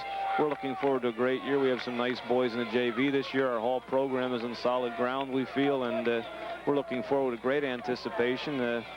Just as you are, I'm sure, to your season with Bobby Garris and the gang on TV4. Talked to Bob last night. He's anxious to get started. He will be unable to make our opener, but he will be there for Friday night's game over in the Whitehall gym. Armeo back into the lineup along with Eddie Piper. Don, you got any prediction now? Any gut feeling about when, if ever, this game will end? I said before on the way up it was going to be a 2-0 Freedom win, so my prediction went by the board with the first score being by Trinity. So I won't predict anything from this point. I jinxed them again. Overtime number 12. What was that record you said you read about? 18 overtime? It was 18 or something. I don't know whether that was in another state or what it was in. I don't know. This one could make Ripley's, though, I'm afraid. Oh, it almost has it put to Sensky, but instead it's played up by Freedom. It'll be a throw-in by Trinity. Up to Sensky. Sensky keeps his body between him and Scott Reimer, and throw-in again by Trinity. I think they wanted a handball called on that one, but the ref was screened off by the boy playing the ball. Played into Hamilton. Hamilton shields, but has it kicked away by Frank Sarkozy. And there's a long ball played by Cal Sarkozy, trying to play the ball up to Armeo, but there's that ever-present Craig Day. I think I must have said that about 50 times today. Scott Armstrong, too, would not let Armeo get by him. He did a nice job of shielding Armeo and keeping him from getting to the ball. It's at midfield. We played 1 minute and 20 seconds. That's Helder Marrero. Helder controls, but it's all white in front of him, and they manage to kick it back into their offensive end. Here comes Hammond. That's Brian. Brian gets it up to Alt. Alt has Sensky to his right. He has the other Hammond to his left. Kicked out of Brad there by Evans Evans. breaks that up. A nice job by Joe Pinner containing John Alt, giving him nothing to do except to try to play the ball where he played it, and Brad Evans reading and coming from his sweeper back position. Helder Marrero now with the ball up to Eddie Pfeiffer. Eddie sweeping it to his left. Playing the ball to the corner flag for Mike Armeo. Mike going toward it. There's number 15, who is Steve Miller, I believe. And he's playing the ball in the touch. It'll be a Freedom throw-in. Substitution, Mamula. Mamula Chris, Jr., who wears number 3. He's going to replace Ed Pfeiffer. I think he's just trying to get it as many fresh legs up there as he can. Hope maybe for a long pass and somebody beats somebody else to the ball. That's about what I think it's going to boil down to in the final analysis. Eddie getting a nice hand as he comes off. As you can see that flak jacket is very present. You can see it under his shirt quite well now. We mentioned that at least 3 or 4 times about the kidney injury he sustained in the District 11 semifinal game. Yeah, Eddie's not just carrying his own weight around. He's carrying that extra weight around in that flak jacket. And he does look tired as he sits down in exhaustion down here below us.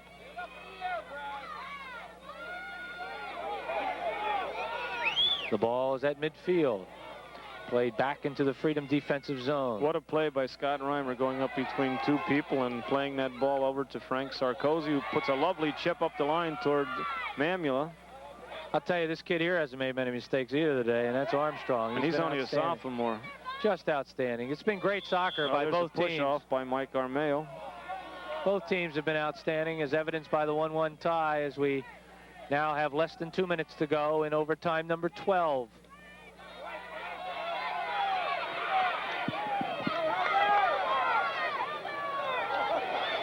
Having a little trouble, Helder Morera, not quite sure where the ball was going to come down. That happens very infrequently. Helder's always aware of where that ball is. Got to be a little punchy about this time of the day. I would gather that. And there's a nice play by Carlos Caleo, beating the forward to the ball and playing it in the touch. Here comes that long throw in by 2, Corey Sensky. Corey has a knack of really playing it long, but this time he chooses to go short. They're playing back to him. There's a cross, and it's being called for offsides. The Freedom defenders moved up as the ball was played up, and I think somebody in the central area was offside. I believe it was number 10, Jason Haar, who was offside. Or 11, maybe Todd Hammond. I think it is 11 now that he turns his back to us. Well, this is the fans have hung in there. Yeah, most of them are still here, Gary. I mean, I'm sure the Freedom and Trinity fans are here. Some of the others who just are soccer buffs might have tossed in the sponge by now. And the official with a gun is out there again because we are very close to the end of period. Well, 12th overtime period. We've played 4 quarters besides that. We are just about at the 135-minute mark. Now, that's 135 minutes of play. That's, you know, that might not sound like a long time in terms of a game. You say, well, a football game's 2 hours, but it's not 2 hours of playing time. There's going to be a, oh, he thought about the yellow card.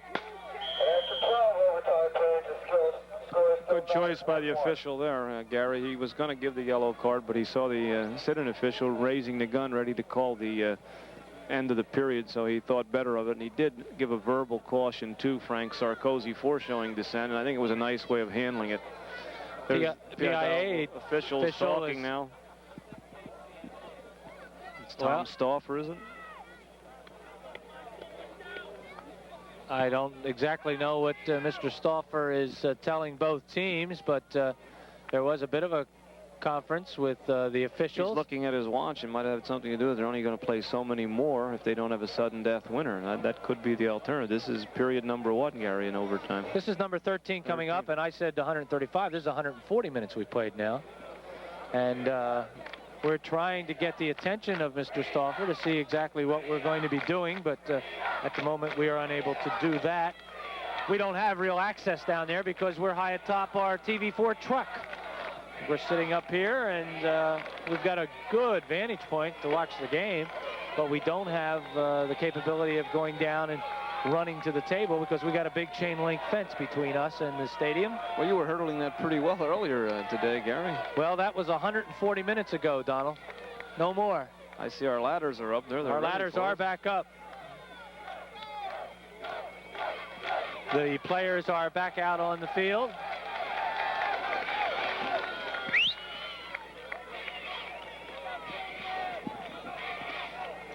And we see Dr. Tom Werner is also speaking to Joseph about... this could be the last overtime. I noticed George Kazakis and Art Richardson shaking hands. Sport gesture of sportsmanship. And I would just venture a guess that maybe that is what the case. Well, it's getting very dark, and the ball is in front of the Trinity goal, but it's kicked out of there. There's Day. Who else but Greg Day? What a sprint he made there. And how can you imagine a man playing a youngster playing 140 minutes of soccer and making a flat-out 35-yard sprint or better to a ball like he just did with the speed? What are they doing? 2 more? 2? I don't think so. Well, they're only going to play, we've unofficially found out, Don, they're going to play 2 more overtimes. And then I'm not sure what they're going to do. That seems to be the $64 question. What will they do? Well, if they're... Right now, I don't think they know, because I think Dr. Werner is discussing it down there with the game official, and they're trying to decide how the heck to end this thing. Well, the only thing I could say would be a replay. That would be the only equitable way. I can't see any other alternative. Since they decided on overtimes and a score from the field as being their criteria, I think it might be one of these situations where we just might have to play it again. Sam? Play it again, Sam. I don't know. We'll have to wait and see. We wish we could be a little more specific for you, but we can't do that. We've played 1 minute and 20 seconds now of overtime number 13. Geez, you think they'd at least go to 15, make it an even number? Is 15 an even number? I don't know. In terms of 5s, I guess, whatever.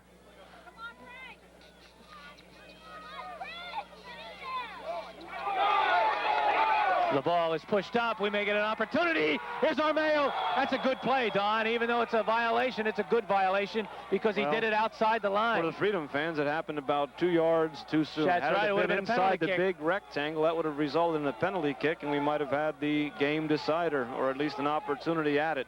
Well, this is still a pretty perilous situation, Gary. That ball's resting about 19 to 20 yards away, slightly to the left of center. This is the exact ball that Calvin Sarkozy took the other day that told the... What a heads-up play, though, by Hamilton, because if he lets Armeo go by him, it's almost guaranteed a goal. And he didn't do it, and he managed to commit the violation just outside that white line. Very good thinking on his part. He was clearly beaten, Gary, as you mentioned. Here's Brad Evans taking this kick. It's over the top. It's over the top of the goal. Well struck ball, but a little too high. 142.5 minutes we have played. 142.5 minutes. Still no decision. 1-1.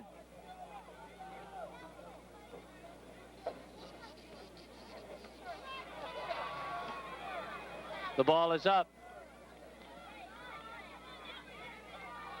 It's controlled by number 17. That's Scotty Reimer.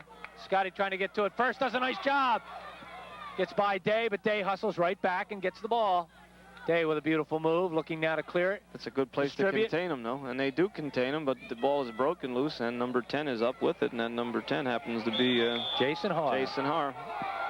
There's a push Free against kick Freedom. going out. Some people might be wondering about alternatives to try to settle this thing, as perhaps pulling the goalie. Well, if you were at a deficit, it might be wise to pull the goalie, but certainly you don't want to pull your goalie at this stage. You'll never have one at this stage, because once you get the deficit, the game's over. But should you pull that goalie at this point, I didn't mean a deficit, but pulling the goalie at this point wouldn't be wise, because 1 goal is the game.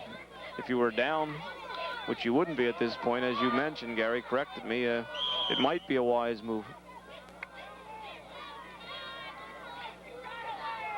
The ball controlled by no one at the moment. There it is by Denham. Doing a nice job hustling onto that ball. Sarkozy. Sarkozy at midfield. He's played every minute. Here he's coming through in a run. Let's see what he does with it. He looks determined this time. Pushed it over to Mamula. Mamula tried to get it right back to him. Mamula has the ball. Mamula drops it down, but it's kicked out of there. Here comes by Scott Reimer. We have about 40 seconds to play now in overtime number 13.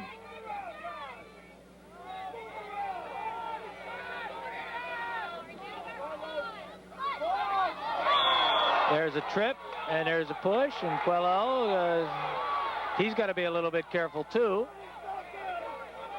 Carlos with some words from Heath Hamilton.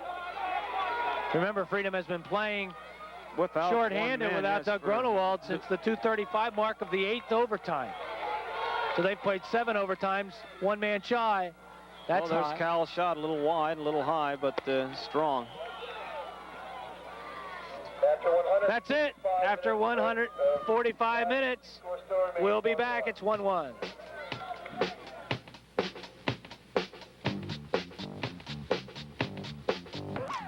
At least gotten some confirmation from the PIAA. Donnie Benner, we are going to play as many 5-minute overtimes as we can. Well, that's going to be quite a trick now, Gary. It's definitely getting a bit dark out there, and I don't know how many more they can go, but yes, we did have verification that they're going to keep playing until they can come up with a sudden death winner. And I don't know how many more they can get, and I would say a maximum of 3. I don't see too many more than that. I don't think more than that either. It's 20 minutes of 5 here at the moment. The sun is down. It's totally out of the picture, and I would say in about 20 more minutes, it's going to be dark. There's some talk about perhaps bringing the teams back on Monday. They do not play any PIAA events on Sunday. In fact, we may miss Mass now, Don, the way things are going. It's getting late. We, of course, have no way of knowing whether we can come back on Monday. I know you and I can't. Well, it looked that way. I've taken my only personal day. I could apply for an emergency, I suppose, but I doubt very much if I'd be granted it for either that. one of us can return. But let's hope that's neither here nor there. Let's hope we get a winner right here. There's the ball up, and Paragallo, he hasn't been too busy. I was going to say, we haven't had his name said in I don't know how many overtimes now, Gary. So in the late going here, Freedom had the better of it again, but close but no cigar. We got to put one in the back of the net. The other feeling is the darkness that is falling is going to negate any interview possibilities with the Freedom Pates and their head coach. We're sorry about that, but we really don't have much control over the lighting here. So we'll just hope for a Freedom win and get them congratulations, get them that trophy. Did you see that play there by Brad how Evans, how he caught that ball right in his boot, brought it down and turned with it? It was well done.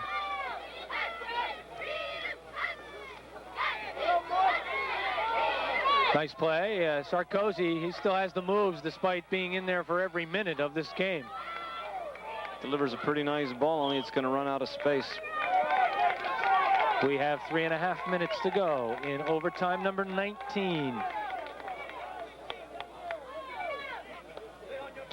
So if the 18, that number you thought was the longest game, we may be approaching the longest game ever. We could equal or surpass it the way this thing is going. The rush by Todd Hammond, number 11. It's kicked ball was high really by pummeled, Sensky. wasn't it, by Sensky? Whoa. Wow. Pretty vicious foot on that. Sub coming in is Osborne, I believe, number 7. We have that number down as a Steve Miller, but I think that is Osborne. That's the number they might have switched, Gary. Well, I see Stevie Miller out there with a 15 yet, so we may have gotten the wrong name on a roster, but we're not going to worry too much about that at this junction of the game. Mamula goes down, has the ball kicked right into him. Chris doing a nice job there of hustling. He gets pushed and shoved, but hangs right there. They're giving him an advantage call there, Gary, because he did have the play of the ball. Good play by Sarkozy, keeps There's his feet. the advantage call again. Referee signaling such.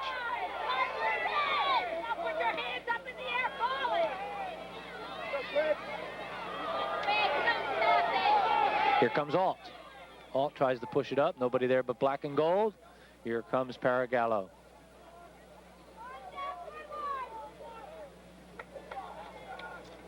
He gets ready to boom it out of there. Well, they may say they're going to play as many overtimes as they can, Don, but there is not much limited, time left. Gary. Yeah. The word many isn't a very good word. We might get one more in, but we're not going to get many more than that in. Just getting If too we dark. get 2, it's going to be very dark. How does it figure starting a 1:30 contest and slated for 80 minutes and ending up here at almost darkness, and still we haven't resolved it? 1 minute and 40 seconds to go. Overtime 19. There was a goal in the first quarter. There was a goal in the second quarter. Nobody has touched the back of the net since.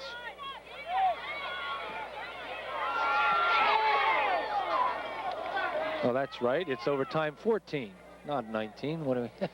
Well, those fives add up quickly. Yeah, it's very easy as fast as these have been going. All right, 5, 10, 14. That's why I keep asking you. Darryl didn't lose track. Thank you, Darryl Berta.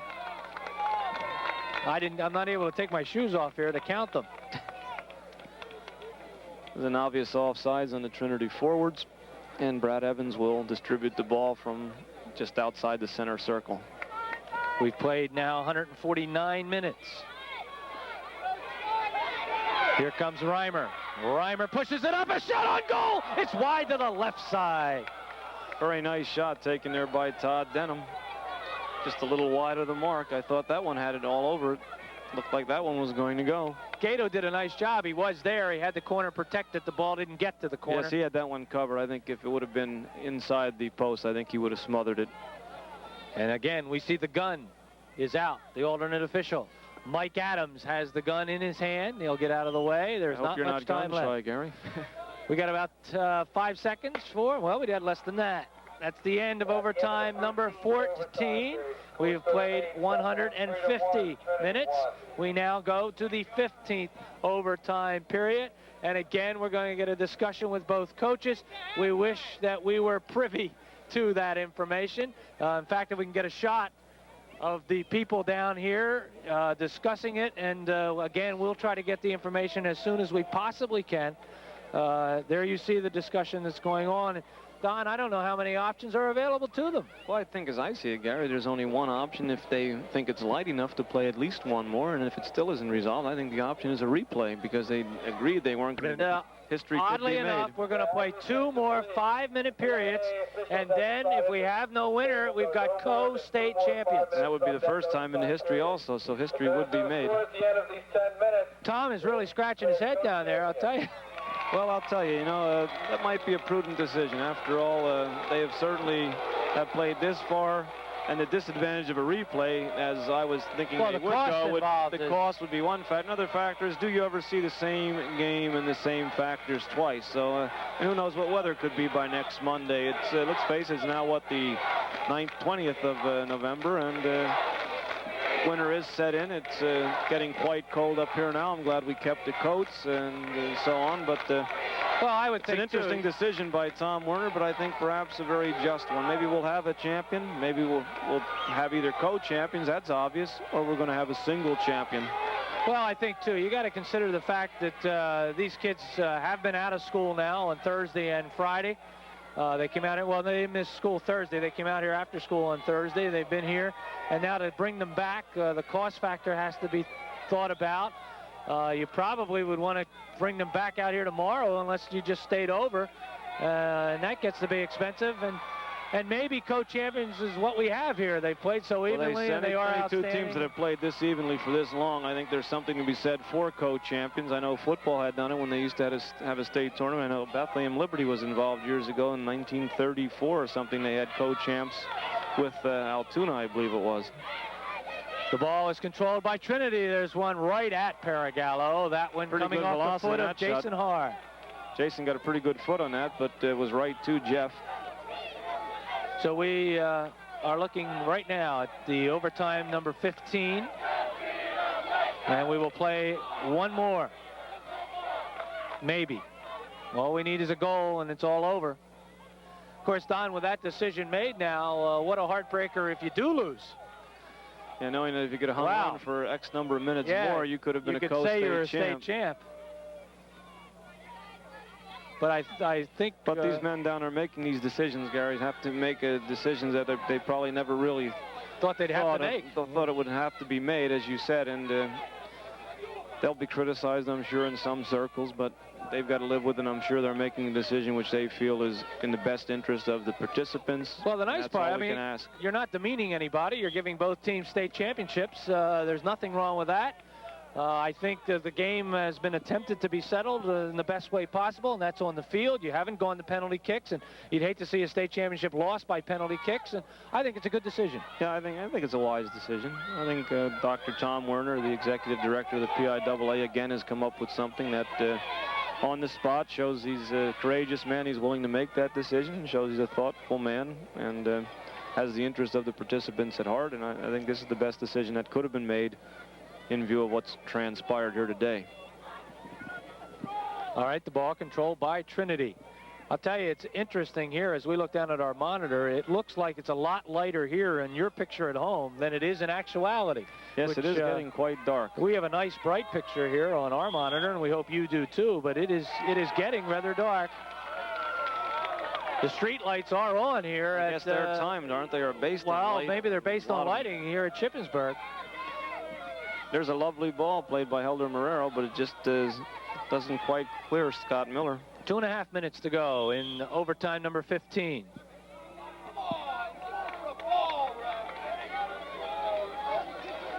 Ball will be played on a free kick by Day. Day plays it right back to Gato.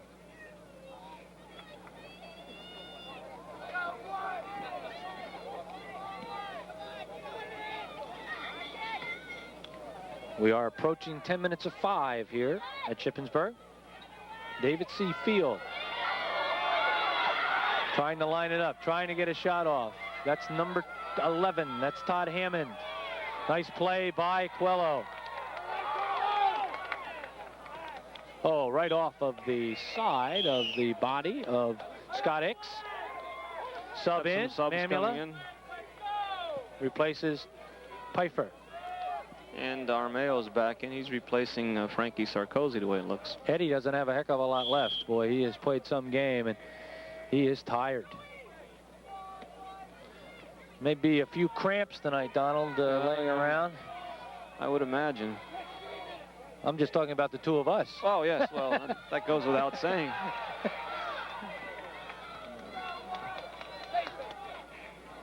Ed Reed would cramp up a little more, but he didn't have any muscle.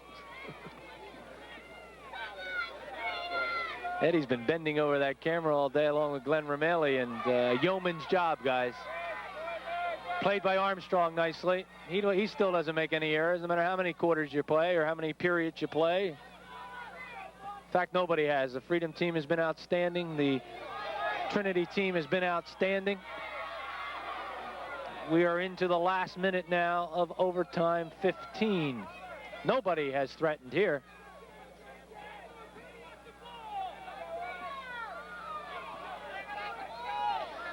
I'm sure we're at the point where you tell your body to do something and you just can't do it. Yeah, I think the mind and body at some point here are going to lose a little bit of coordination. It's going to be go, legs, go, and maybe the mind's going, but the legs aren't.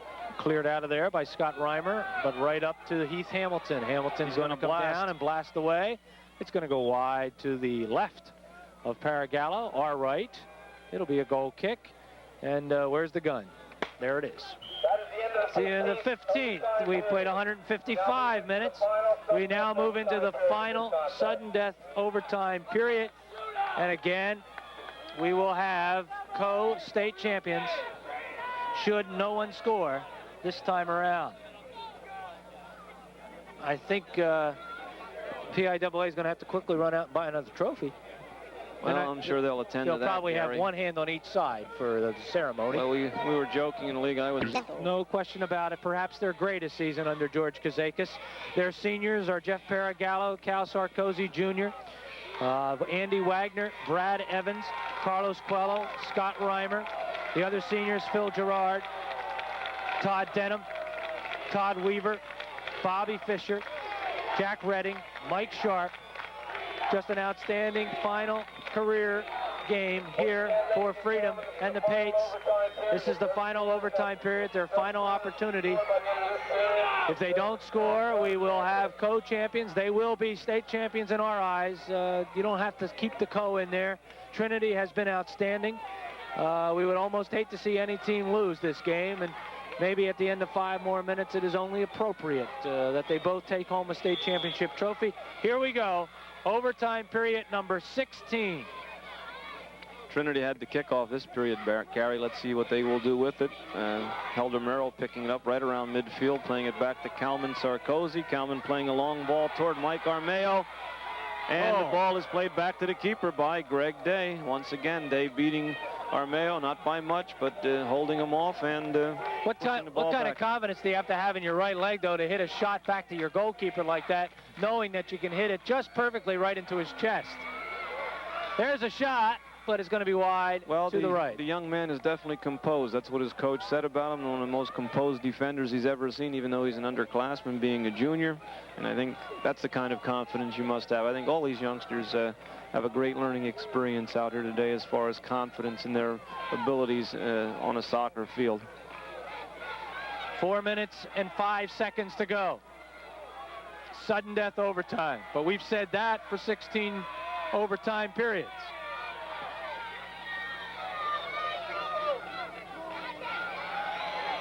Stensky trying to make a play. Good play out of there by Brad Evans.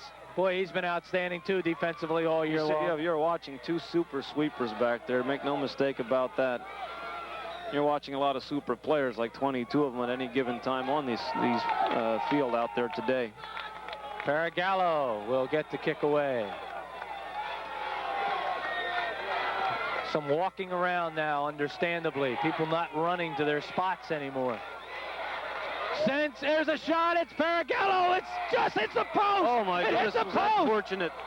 Sensky hit the post.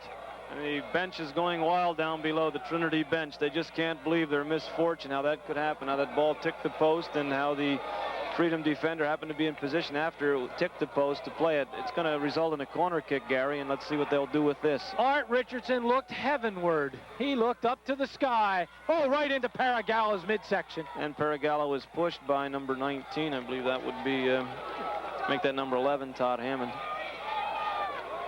Oh, my. Sensky came so close to taking the whole trophy home for Trinity.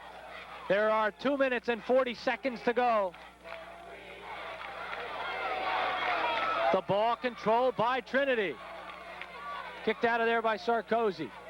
Again, it's Trinity. It's getting hard for us to see the numbers. It's number 7 for Trinity, streaking to the ball, and unfortunately, he's beaten by Scott Reimer, who plays it in the touch.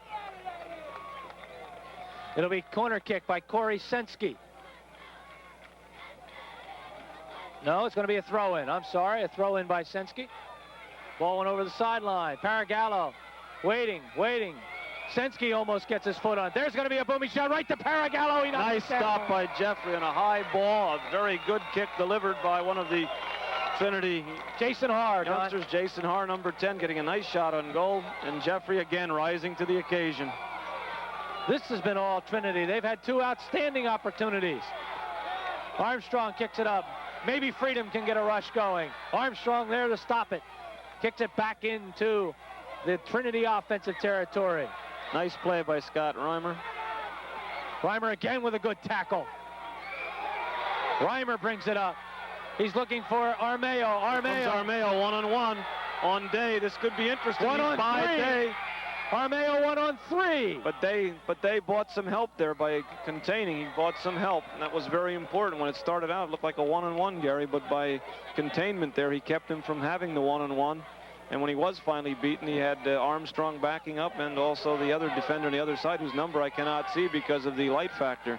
Again, it's amazing the light that you have on your screen that we don't have here at the field. You would think we had TV lights. Yeah, I guess. It's just not the case. The Downingtown team is still here. They've watched this entire game. The State College team is still here. They've watched this entire game. Calling a free kick in favor of Trinity. Less than a minute. Here's John 40 seconds to go. Alt takes it. Out is Paragallo. Out fisting the ball, clear of the goal. The ball's in front. The ball's in front. There's a shot. It's knocked down in front. I think it went off of... that went off Jeff Paragallo, the keeper, who was taken down on the ground on the initial play. He was laying there as he started to get up. The ball was boomed, and Jeff's right hand went up, and I think Jeff was the one that... 15 seconds, Don. The ball's in the middle. Ahead. It's cleared. It's not cleared. It's still laying in the front. Coming up to kick it out of there. That's going to do it, I believe. 5 seconds. Mamula, kick it long, Chris. Good ball. There's the gun. It's all over. We've got co-champions in Pennsylvania. First time in the history of Pennsylvania soccer, Gary. The game just couldn't be resolved in the field. It just was one of those games. I guess they could have been playing, if we'd have had the light, they could have played forever. Look at the players. Let's get a shot of the players. They just cannot stand up. They are down on the ground. They have exhausted themselves. Donnie, they have played 16 overtime periods, 160 minutes of soccer, a standing ovation from the crowd. Everybody rushing out to congratulate them. You see some of the newspaper people trying to figure out how they're going to write this one up and get it back home. The officials have the game balls, Jim Titus and Lou Mitchell.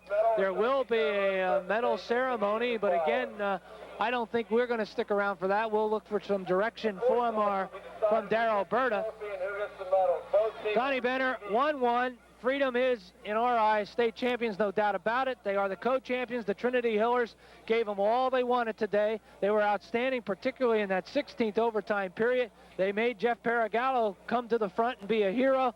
This was, without a question, one of the most outstanding soccer games anyone could possibly see. I could hardly disagree with that, Gary. I'm sure anyone in attendance today certainly will remember this for many, many years to come.